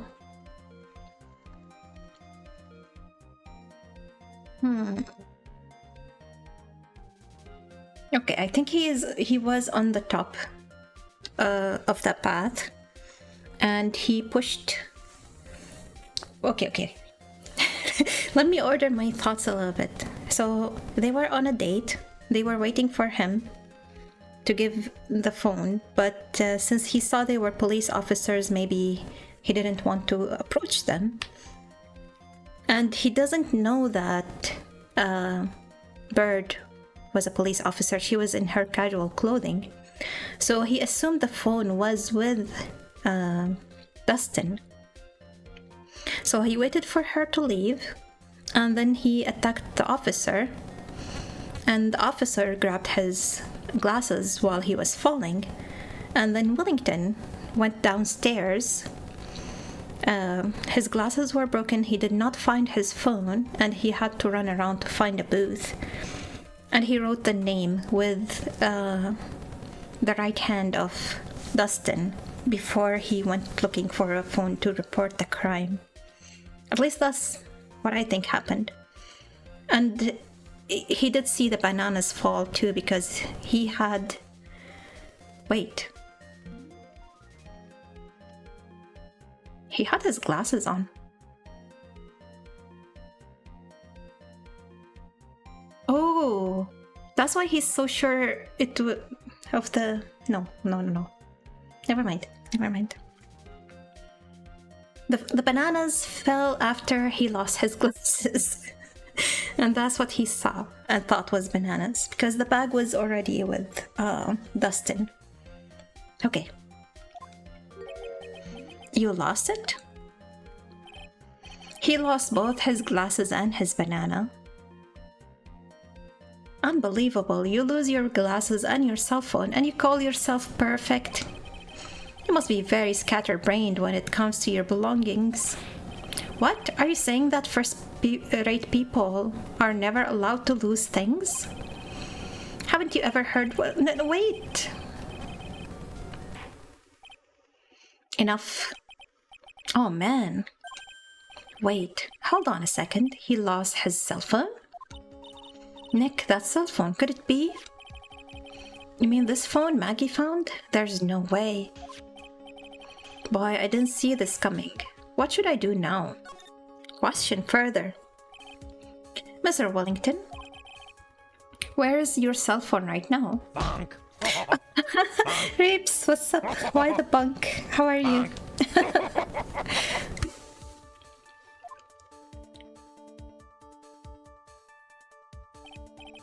What are you getting all excited about? You seem to be a little confused. What's up? I found my phone. I'll have you know. See, here it is. Oh, I see. Looks like he's got his phone. And I thought that just maybe this was his. They look exactly the same. Well then, I think we've cleared this issue up. At the time of the murder, the witness did not have his cell phone because he had lost it. How's it going? I played the first game of the trilogy and it was fun. And so far, the music in this game is disappointing me. I'm not having so much fun just because the music is very different. I don't feel it fits the game, but hopefully it will change later, because we did hear a little bit of the older music earlier when the prosecution raised an objection and called another witness. But other than that, I'm sleepy, I guess. I woke up at 6:30 because my dad closed the door very loudly when he left for work. And then I decided not to drink coffee because that's smart, so... What about you? At the time of the murder, the witness did not have his cell phone because he had lost it. Therefore, the delay in his call was caused by his search for a phone booth. Well, that's the gist of it. I guess you could put it that way and leave it at that. Do you have any further questions, Mr. Wright? There is something. Just got home from the gym. 'Twas leg day. Exhausted as fuck. Did you start uni yet? No, I'm not going to university. It's just a silly little training of Microsoft software that I'm required to do before the Department of Rehab helps me find a job. But yeah. It's not rehabilitation from alcohol or something. I don't know why they give it that name, but it's a service for people with disabilities to help them be independent. But yeah, it was a course, fair. Yeah, no worries.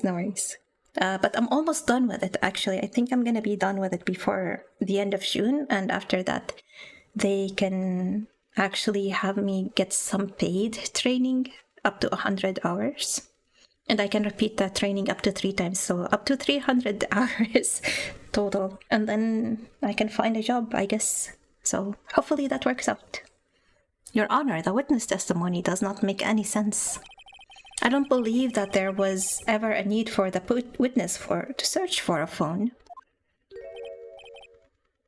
How dare you? Time to get real job, as some people would say. Yeah. You can't just make outrageous claims like that. You do have some sort of proof, don't you? Well, yeah, of course. This evidence should be good enough, I think. Whoops. Why is the controller not working? Okay. It decided to disconnect.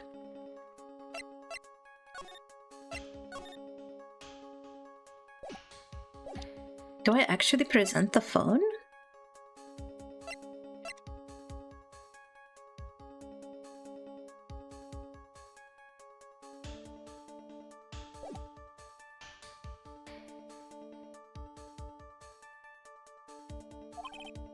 Alright, let's have this proof then.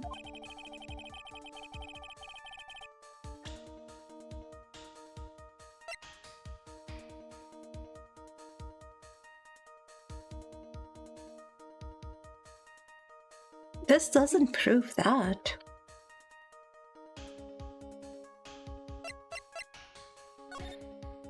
There is a phone booth right next to him. That's our proof. He needed the time to set up the crime scene, not to look for a phone booth. It's quite simple, actually. Please take a look at this. At the crime scene photo? Is there a problem with it? There's nothing wrong with the picture. But if you don't understand my logic after looking at it, something is wrong with you. No. It's a phone booth. That is correct. Kathleen, thank you for the follow. I appreciate it. Welcome. My name is Johanna. You can call me Jay. I'm a newbie gamer and a newbie artist. How are you doing? All the defendant had to do was walk 3 steps. Mr. Wellington, why did you not use the phone that was right in front of you?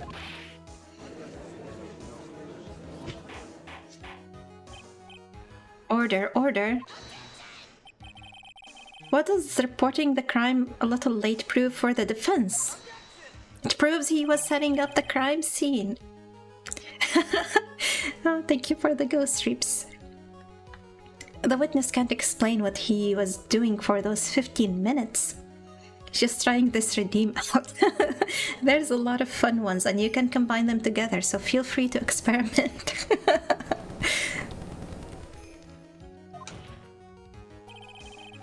That is reason enough to throw suspicion on his testimony. You need to add echo when this redeem... Ow. Echo? Like a sound effect? I can do that.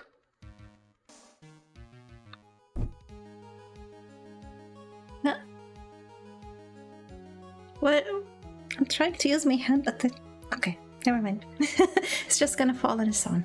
That's fine. Ghost echo. Yeah, I can probably look for a sound effect that could work. Good idea, thank you. I never thought about that. Yes, this is very true. What do you have to say for yourself, witness? Then I bet this phone really is his, Nick. Oh, damn it. Now I cannot move. Ever. Well, just my blinking and my mouth work. He must have killed Dustin to get his phone back. But Maggie said that she was going to return it to him. So there was no reason for him to kill for it. And on top of that, we still have the phone she found anyway. But if he wasn't looking for his cell phone, maybe he was looking for something else? Was he? Mr. Wright? Yes, Your Honor? Do you have any thoughts you would like to share with the court?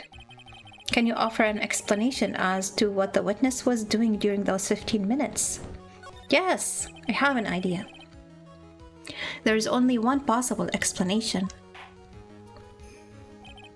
Alright, let's hear your explanation.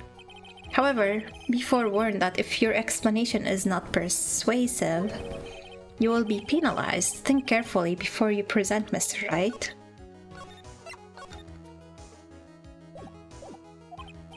Yes, Your Honor. Probably shouldn't have said there was only one possibility. Please present to the court the one piece of evidence that will answer the following. Why didn't the witness call the police right away?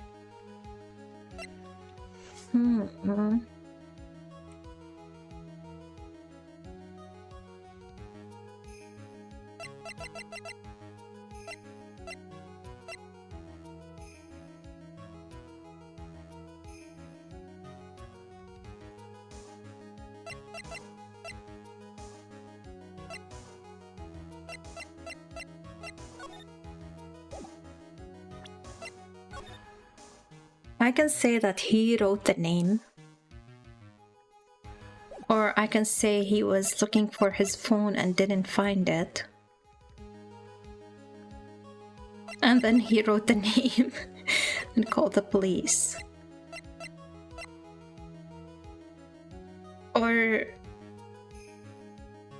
he was looking for his phone and he didn't find it, and he needed to kill the policeman because if they looked through the phone they would find all of these phone numbers.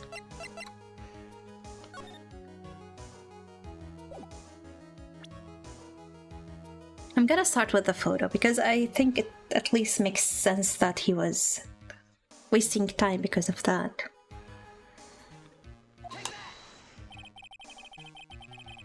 No, this didn't work. Okay. Let's try the phone. At least the penalty is less. They used to take two bars in the previous game. I go lurk and sleep. Thank you so much for stopping by, Reeves. I appreciate it. Have a good night and sweet dreams. Have a good stream. Thank you. Night night.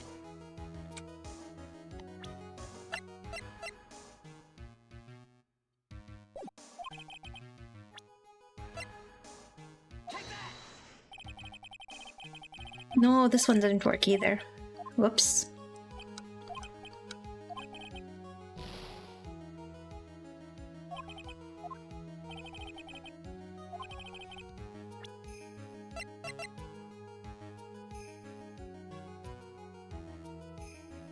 Maybe it's the glasses?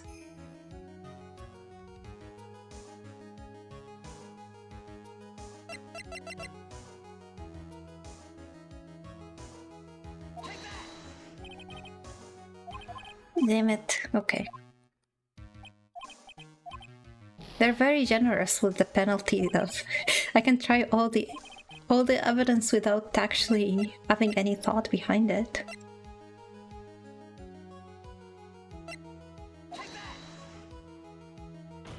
This one worked, okay. So it was the glasses. Mr. Wellington. What? Don't do that. You almost gave me a heart attack. These are your glasses, aren't they? Where did you find? I believe the court all heard what you just confessed to. That these glasses are in fact yours. I'll tell you where they were found, Mr. Wellington. These glasses were found under the victim's body. Under the victim's body? Order, order. Now wait a second, hold on. I didn't confess or confirm anything. Your Honor, I think the answer is quite clear here. As he fell, Dustin Prince grabbed the culprit's glasses. The culprit knew that he had to find his glasses and search frantically for them.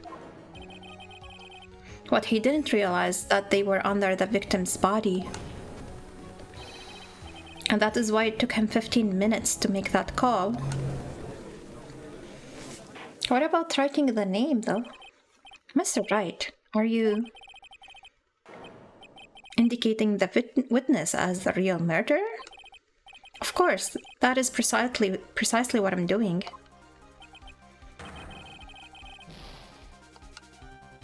He's gonna hang himself with his scarf, what the hell? I know I'm right. He is the real murderer. Did you figure it out, Nick? More or less. Turns out his cell phone was the key to this case after all. Anyway, now is our chance to deep six this guy? What does that even mean? I'll sink him in one shot. Yeah, this is so exciting watching you work again. Is this our first case back together? My old self is coming back to me. It's time to sink or swim. Everything rests on the edge of a knife. This is the moment I've been waiting for. Order, order. Your Honor, the defense is making a mockery of this court. Without any solid ground to stand on, he accuses the witness of being the murderer. Yeah, that's right. I'm no criminal. This third-rate fraud of a lawyer. Is that the case? In that case, why don't we look at it from a different perspective? Let's hear your explanation as why you are not the murderer. Why? That's easy. For example, there's the name the victim wrote. What about that? You mean the name Maggie? Yeah, even an idiot like me can read that, right? But we already know this was not written by the victim himself. After all, the defendant's name is Maggie, and the victim was left-handed. In other words, in order to make the defendant look guilty, the real criminal used the victim's right hand to write her name on the ground. But wouldn't that mean that the real criminal was someone the defendant knew? Otherwise, how else would that person know her name was Maggie or Maggie? That is a good point. The witness didn't even know of Mr. Bird before this trial. Ah, I forgot. Was there any way this creep could have known Maggie's name beforehand? Yes. It would be best if I could prove that the witness had a chance to learn that the defendant's name was Maggie. Now, will the defense please present its case? How could the witness have known the defendant's name? Do I present the phone? Mr. Wellington, you didn't have your cell phone with you on the day of the murder, correct? So what if I didn't? Then you realize you had lost it. What did you do? He did actually call her, so I think he already had the other phone. So he had two, and he needed to retrieve this one because it has these suspicious phone numbers, right? What did I do? Didn't you try to find it by calling it? Why you? How did you? Your Honor, these questions have nothing to do with... Overruled. Mr. Wright, where are you going with this line of questioning? Do you think there is some relation between the witness's cell phone and the murder? I do, Your Honor. On the day of the murder, Maggie Bird picked up a lost phone in the park. And she also received a phone call from the owner of the phone.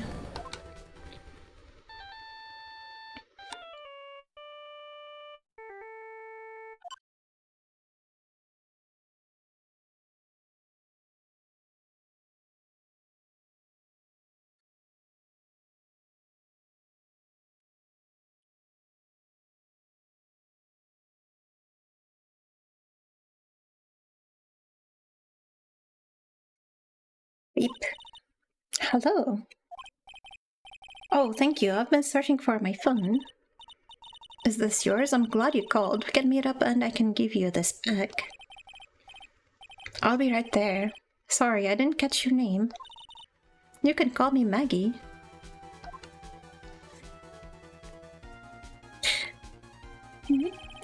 Yes, I saw that meteor. I've been waiting for it. Thank you. It is funny.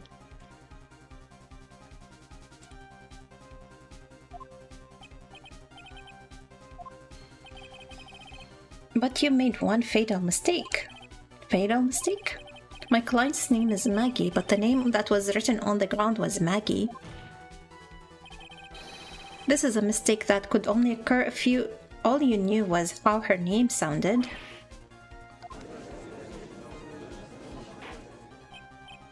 Order, order. But Your Honor, the witness has no motive. Your point is? It's very simple, Your Honor. A person usually would not kill someone without a reason. I have the reason. That's absolutely correct. I don't have a motive. Mr. Wright. Your Honor? Can you explain what motive this witness could have had? It's very simple, Your Honor. Are you sure, Nick?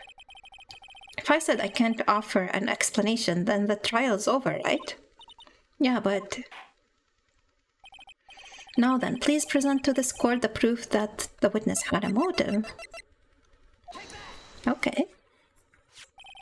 Mr. Wellington's motive is right here. What is this? A list? These phone numbers were pulled from the memory of the phone the defendant found. And we have determined that the people on this list are members of a certain group. You looked up all those numbers? Of course. This list of phone numbers was stored in the cell phone's memory. The names and numbers belong to people who are members of a certain con artist group. What? Con artists? Can I even use this evidence? Did we forget what we learned in episode 5 of the last game? Can you explain why these numbers were on your phone, Mr. Wellington? This is an outrage, an invasion of privacy. Looking up the phone numbers on a person's phone is a worse crime than murder. I don't think so. Oh man, there he goes again. I don't care, Mr. Wellington. All I want is for you to tell us what this list is about. You think any of you know what it's like to be a refined man such as me? Zaraika, what's up? Hello, how are you? Your Honor, this is justified badgering of the witness.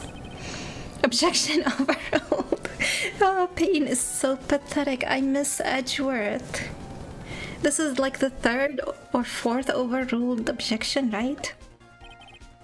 Mr. Wright, what is the meaning of this? Why would the witness have the numbers of a group of con artists on his phone? Isn't that obvious? The witness is a member. Jim was very gymming today and 100% out of energy. You and Reeps both just came back from the gym. I need to be, I need to be working out. If it wasn't for physical therapy, I wouldn't be working out at all. But in the bright side of things, it's actually really helping my knee. So maybe I will make it into a habit. Snacking and cheese and ham. Damn it, I love cheese. I want some cheese. Give me cheese. And that's the perfect snack after a workout. It's the perfect snack anytime.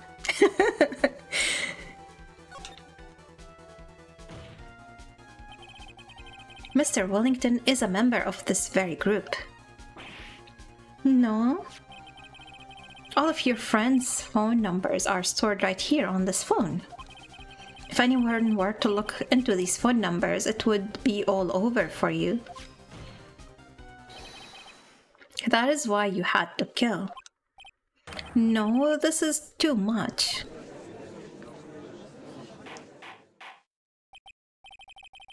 That does make quite a bit of sense.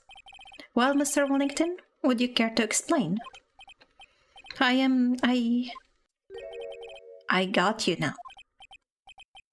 That police officer. Your Honor, what is it, Mr. Payne? Your Honor, this is unjustified badgering of the witness. You said the exact same things just a few seconds ago. Please?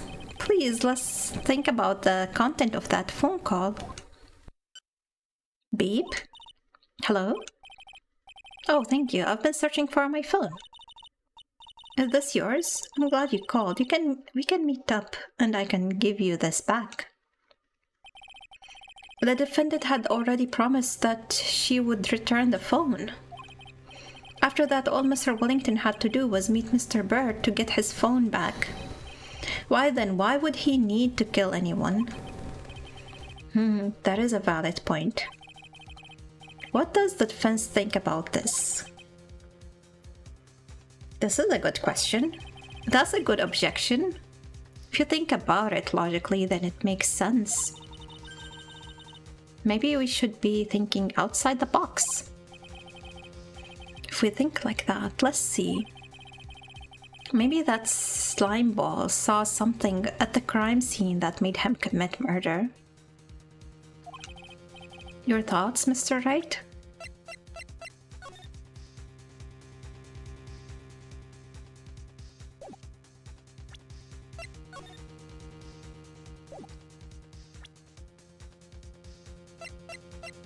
What could he have seen?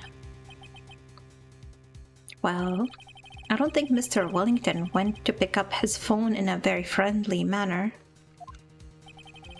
But he was promised his phone, so why would he have been unfriendly to the defendant?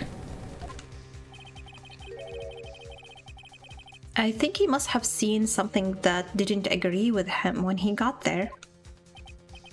Well, then, Mr. Wright, what was this something that didn't agree with the witness?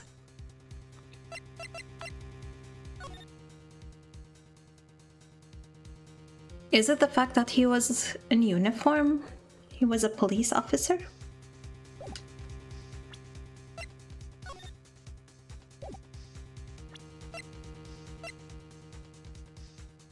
Why is this card in my evidence?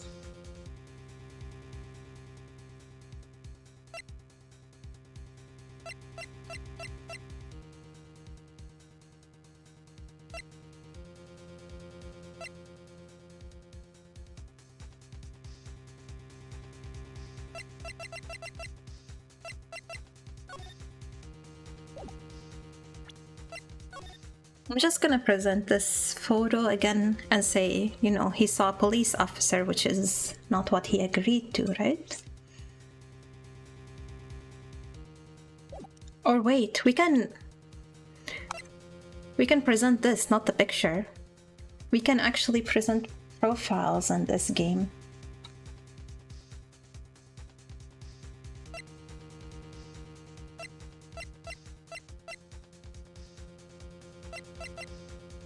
He's 22. Okay, I'm gonna present him, Dustin. What Mr. Wellington saw was the victim. The victim? You mean Dustin Prince? Dustin Prince had gone on his date right after his shift was over. With no time to change, he went to the park, still wearing his police uniform. Oh. The girl that picked up my phone is with a policeman. He couldn't have known why they were going out, so he began to worry. He was afraid the policeman would ask a few questions before returning the phone. If I do anything suspicious, he might try to check on my phone. In his mind, it was possible they had already run a check on the phone. And he went into a panic. Is that what you're saying? Exactly. Officer Prince was murdered simply because he was in uniform. Mr. Payne, do you have any comments? I'm thinking... It seems the truth has come out at least. The witness, Mr. Wellington, you are...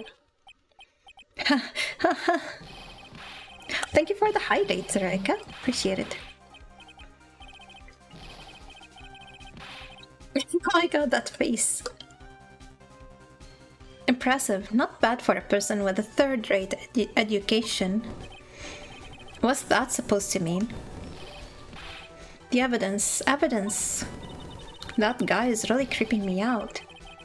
All you've been waving around and talking about is that suspicious cell phone. Suspicious phone number, this suspicious con group, that. They're all on that phone. But who's to say that phone is really mine? Where's your proof, your evidence? You want proof that this phone is yours? I already told you earlier. That phone I lost, I've already found it. You don't have even the slightest idea who the phone in your hand belongs to. But you can be sure it isn't mine, you simpleton.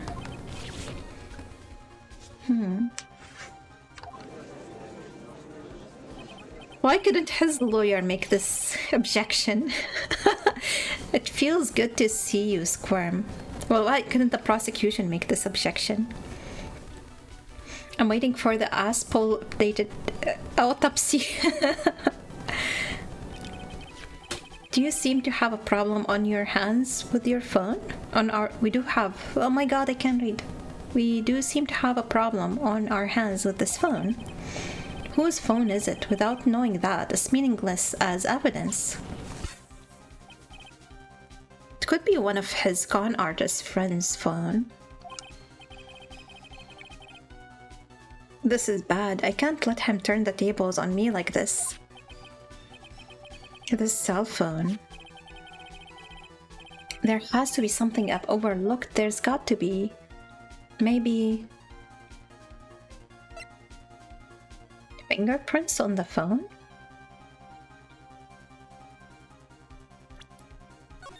Let's save.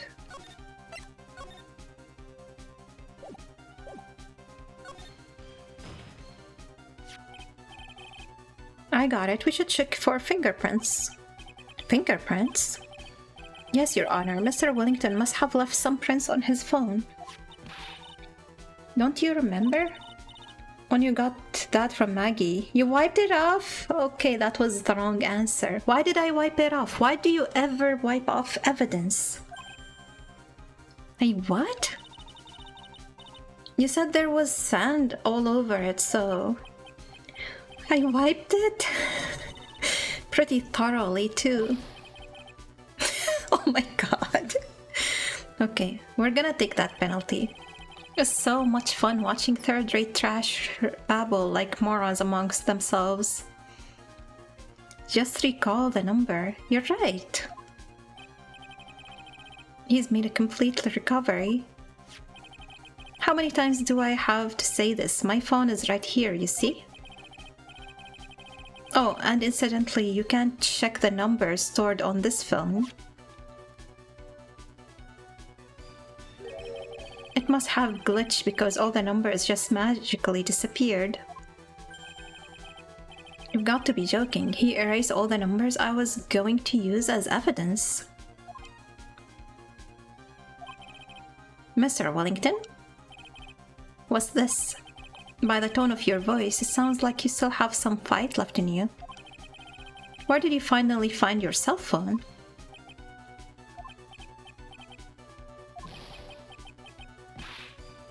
Oh, you are too much. And of course you have no idea what I'm talking about.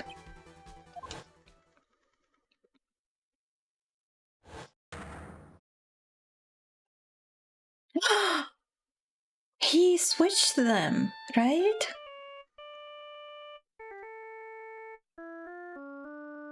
No, he didn't switch them.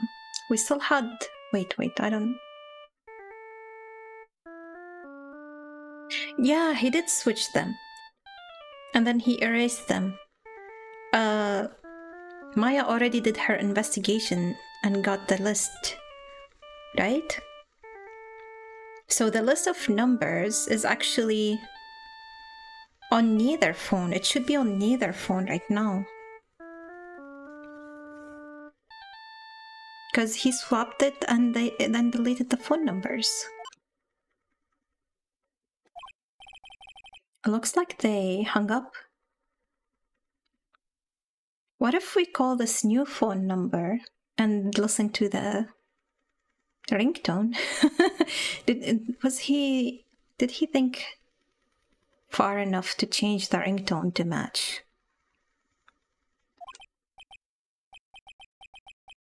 I finally found it.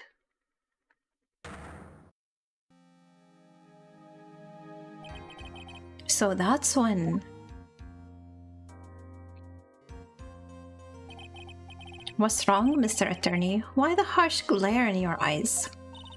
Nick, we've worked so hard to get this far, but if you don't do something quick, he's going to get off scot-free. We didn't get penalized for the fingerprint comment. I know this phone has to be his. But how am I supposed to prove something like that? Or maybe he didn't swap them, I don't know what he did. you cannot prove who the owner of that cell phone is, your indictment has no basis and therefore no power. It looks like you came up a penny short. Where did I go wrong?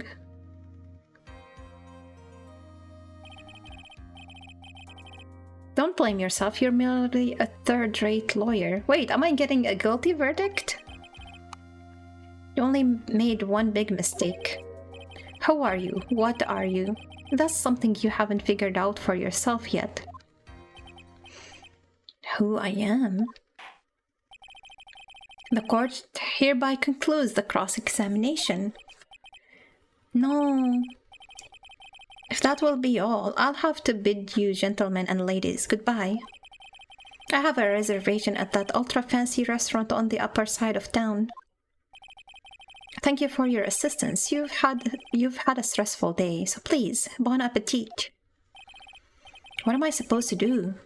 Am I supposed to just let it go at that? Raise an objection.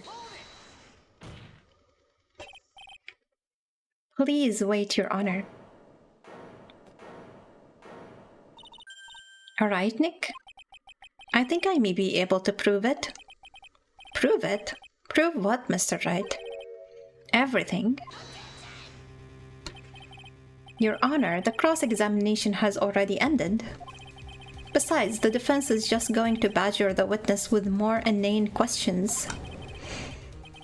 You will not harass the witness, is that clear, Mr. Wright? Did you hear that? No harassment allowed, Mr. Attorney. Please, Your Honor. Very well. But this is your last chance, Mr. Wright. You may present one piece of evidence to the court. Whoops. Okay. We need to save this one.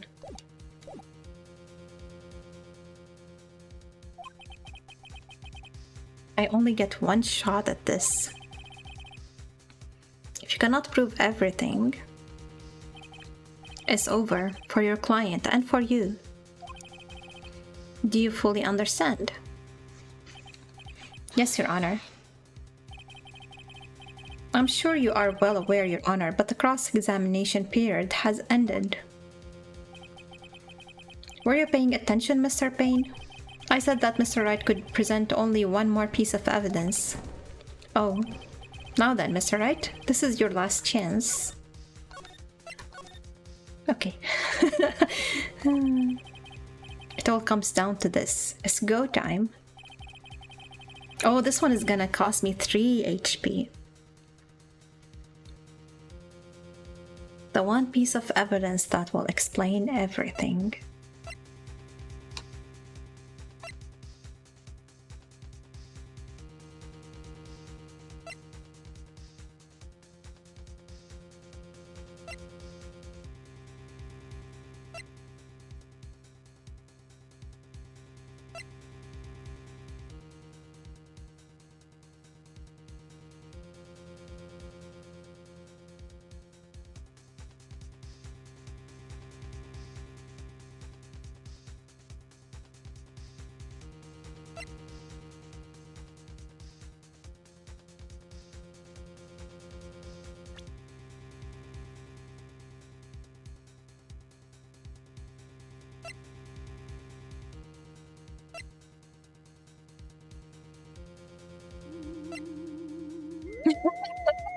Hey, don't abduct me, I'm trying to think. Objection. Did you see it? You didn't catch anything. You caught the evidence. Do you know which evidence I need to present?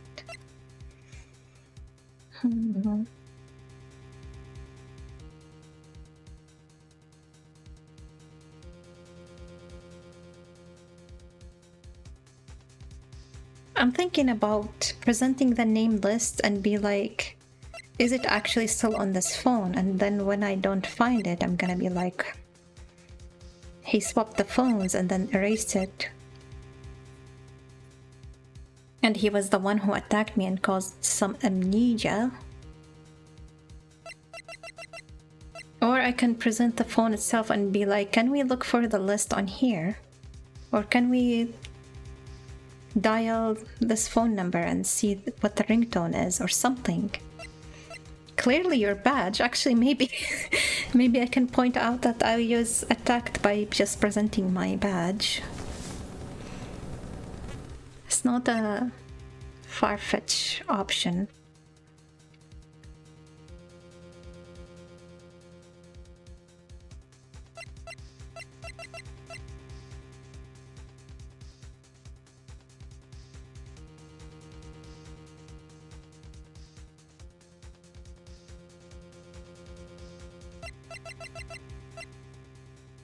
I will try the phone first and the list second. And after that, if we still fail, we're gonna need to reload because we're gonna be out of chances.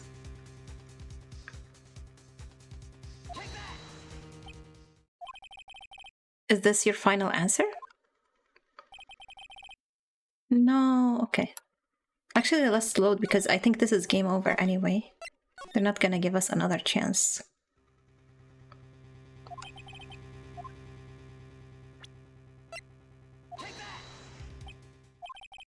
No. Really?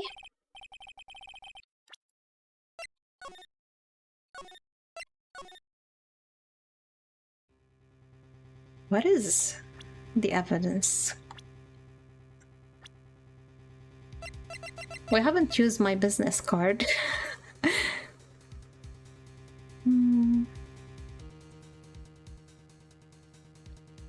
But he doesn't know anything about the business card.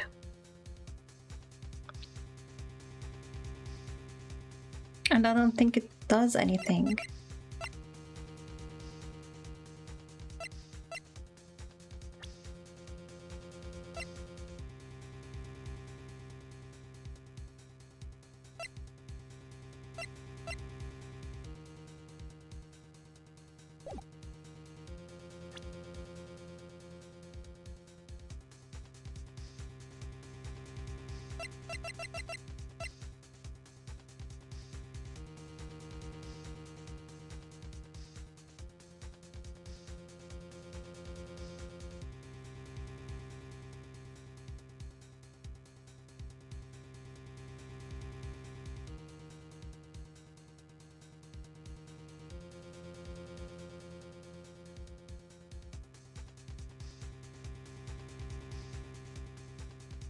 The only thing that the card could say is like, well, maybe he knew I'm her defense attorney and he was still trying to retrieve his phone, so he was looking for me to find his phone.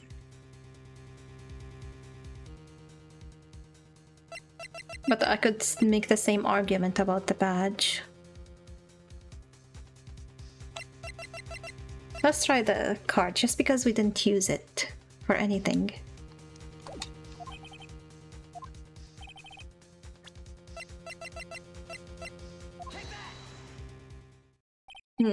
Why, thank you. How nice.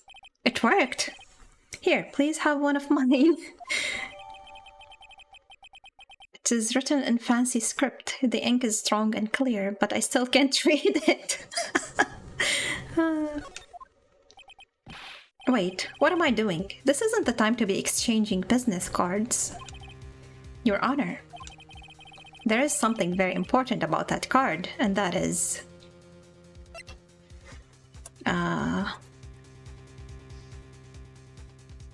maybe it wasn't my phone number that was written on the back.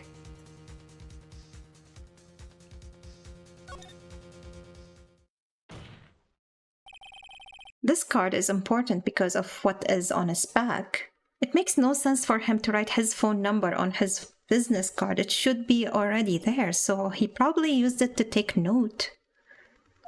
Right? Of Wellington's phone number, maybe. You wrote your cell phone number on the back, but that's exactly it. Oh, never mind. I was wrong again. Can you please call this number from your cell phone? Huh? Right now? But the court is still in session.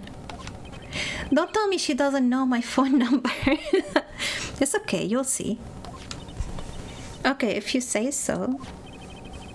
Is the defendant preparing the defense preparing something, Mr. Wright? We are going to call my cell phone now. And then the court will see everything for what it is. Oh. Oh, we just happen to have similar similar phones, and he took the wrong phone, and now it's gonna ring in his hand. And it's my phone number, I think, right? And he's like, the phone numbers magically disappeared because he really thinks they magically disappeared. He's like, I need to erase them, but then he looked for them and they're gone. He's very stupid. Okay, of all the idiotic, stupid things to...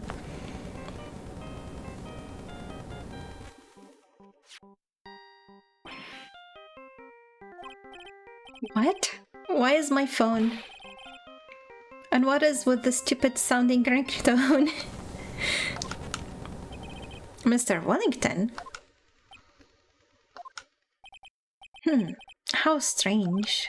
If I could almost swear that you're holding my phone. You're... No. It can't.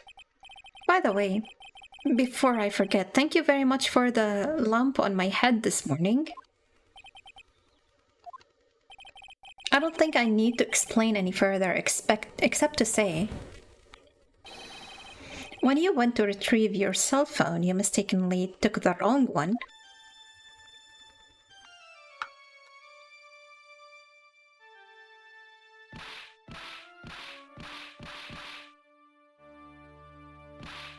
Oh my god! Stop doing that! He killed himself. Medic? So, that is what happened. You were knocked out by Mr. Wellington. He is a man who lives on his pride and self-image alone. And in order to hide his involvement with the con artist group, he has become paranoid and has lost all ability to make rational judgment. Then Mr. Wright, the phone you're holding is Mr. Wellington's naturally. Speaking of that man, how was he, Mr. Payne? He was arrested and has been taken away, Your Honor. Very well. Now then, this court finds the defendant, Maggie Bird, not guilty. Alright. That was a swift trial, indeed. That is all. This court is adjourned. Damn it, you're not having much luck with the did you see it today, Cyber?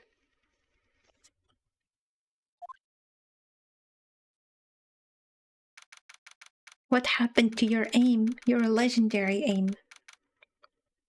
September 8, 2:16 p.m. District Court, Defendant Lobby Number 1.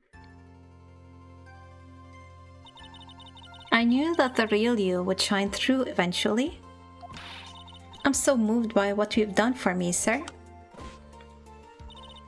Thank you so much, Mr. Wright. I feel really bad for Dustin. He didn't do anything to deserve this. It's probably because of me. Huh? My whole life has been nothing but a whirlwind of bad luck and failures. Your whole life? It can't be that bad, can it? Since I was 6 months... Wow! Did you see it? Okay, now you caught somebody.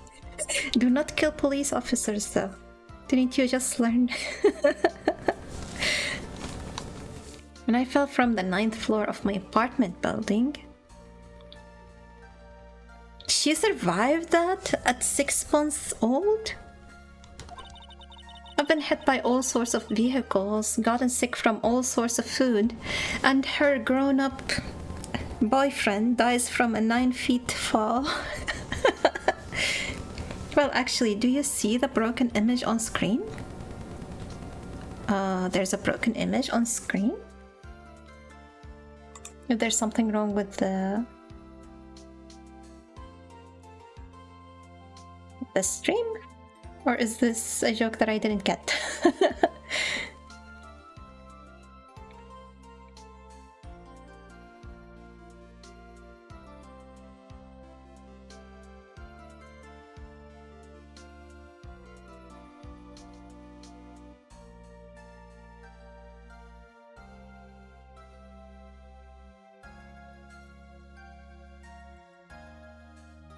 Wow, what the hell? What is that? And why do I not see it? It's gone now. Huh. The Pokemon GIF was borked. Oh! Were you trying to aim for it? Cyber? Let me refresh the Pokemon overlay, I guess. That was good deduction, Meteor. Maybe you should be investigating these cases, not me. I did really badly on this case. I was guessing too many things wrong. Failed at almost every test I've ever taken, experienced almost every kind of disaster. Can Maya talk to her, the ghost of her boyfriend, and cheer her up? Never won or even tied at a game of tic-tac-toe. My life has really been nothing but a string of disasters. That is pretty bad. Up until I went to college, I was known as the goddess of misfortune. And then at the academy, everyone called me Lady Luckless. Lady Luckless? What's worse is that my misfortune always seems to latch onto those around me. What do you mean? When I see someone in trouble, I always try to help. Oh, that's right. You were talking about this earlier. It happened again recently too, sir. Wouldn't you, if you truly believe that, wouldn't you stop helping people? There was an old lady pacing back and forth by the pedestrian crosswalk. I gave her my hand and, before I knew it, we were having dinner at my house. Oh. I'm sure that Dustin's gone because of me. That's not true. That glove didn't even have any sort of special meaning. It was just a present to say thank you for covering one of my night shifts. Oh, I see. Everything is all my fault. Dustin's death. Your head being all messed up. Well, I don't think my head is that messed up yet. I'm going to find a new life for myself starting now. The next time we meet, I'm sure I'll have found a whole ocean's worth of good luck by then, sir. Yeah, after all, the goddess of misfortune is only a name. You bet, I'm gonna make it, I promise. Next time we meet, I'll only be an unlucky person instead of a goddess. Yeah, that's the spirit. Never mind, she cheered herself up. Mr. Wright, Maya, I should be going. Okay, good luck to you. Thanks. You can take care of yourselves too. Sigh. What a horrible day. I've gotten my memory back, but things are still a little fuzzy. Does he remember Maya? Does he remember Edgeworth? But you're okay, and that's what counts. You really had me worried. Come on, let's go back to the office. I'm afraid to ask, but here goes. So this might sound bad, but how are you? So he didn't get his memory back. What? I thought you said you got your memory back. At that moment, everything really did come back to me. Did she hit him on the head? Detective Gumshoe. He's someone I've had clashes with in the past during certain cases. But he's also been a good ally during others. Please tell me he remembers Edgeworth, the judge. He's a lovable, kind old man who is easily swayed by other people's opinions. But in the end, he always comes up with the right verdict. Pain is a pain. This person, I haven't got a clue. He seems to know me, but maybe he's mistaken me for someone else. And this girl, Maya. You finally remembered. This is Maya Fey, my assistant. That's right, I have so many unforgettable memories about her. For example, Earth to Nick, what's wrong? You keep staring at me. Don't tell me you've missed me. Well, yeah, I suppose I have. I feel like I haven't seen you in ages. Oh? Well, I'm back now. So it's time for us to create new memories together. Did she finish her training? Alright, sounds good. All the phone numbers on my phone were erased by Mr. Wellington. Oh, so they didn't magically disappear. He didn't even look at what he was deleting. I guess I have to start over from the very beginning. Come on, Nick, let's go to our usual burger joint. Okay. What about Edgeworth? Actually, it hasn't even been that long since she came back into my life. And that story began on one rainy afternoon 2 months ago. Is that gonna be episode 2? Is episode 2 gonna be in the past? The end. Episode 2, Reunion and Turnabout. Do they have Turnabout in every single episode name? But yeah, I guess it is in the past. This is somebody who is dressed just in the same kind of outfit. And it does say Reunion. But yeah, I think I will end the stream here. I'm not sure what to do if the VOD doesn't export. It's been failing to export to YouTube. So I'll probably, be downloading and uploading and whatever, the harder way to do it. But yeah, thanks everybody for being here. I'll be back tomorrow with more of this game. Hopefully the music, I get used to it at some point. It was good when... Oh, whoa. Well, I guess I didn't get ragdoll this stream, so now we get it. What was I saying? You gave me amnesia, Cyber. I was gonna call you Creeper because I was reading the Creeper redeem. Do not help with the amnesia by spinning me, please. Thanks for the stream. Yeah, thank you everybody for being here. Appreciate y'all. But yeah, I'll be back tomorrow with episode 2. Wednesday, probably more Ship of Fools with Soren, and Thursday, I will try to beat the final boss and ukulele. Yeah, maybe I'll go for the power-ups that I missed and then try beating him like that. But yeah, thank you all, appreciate you, and I will see you around. Bye-bye.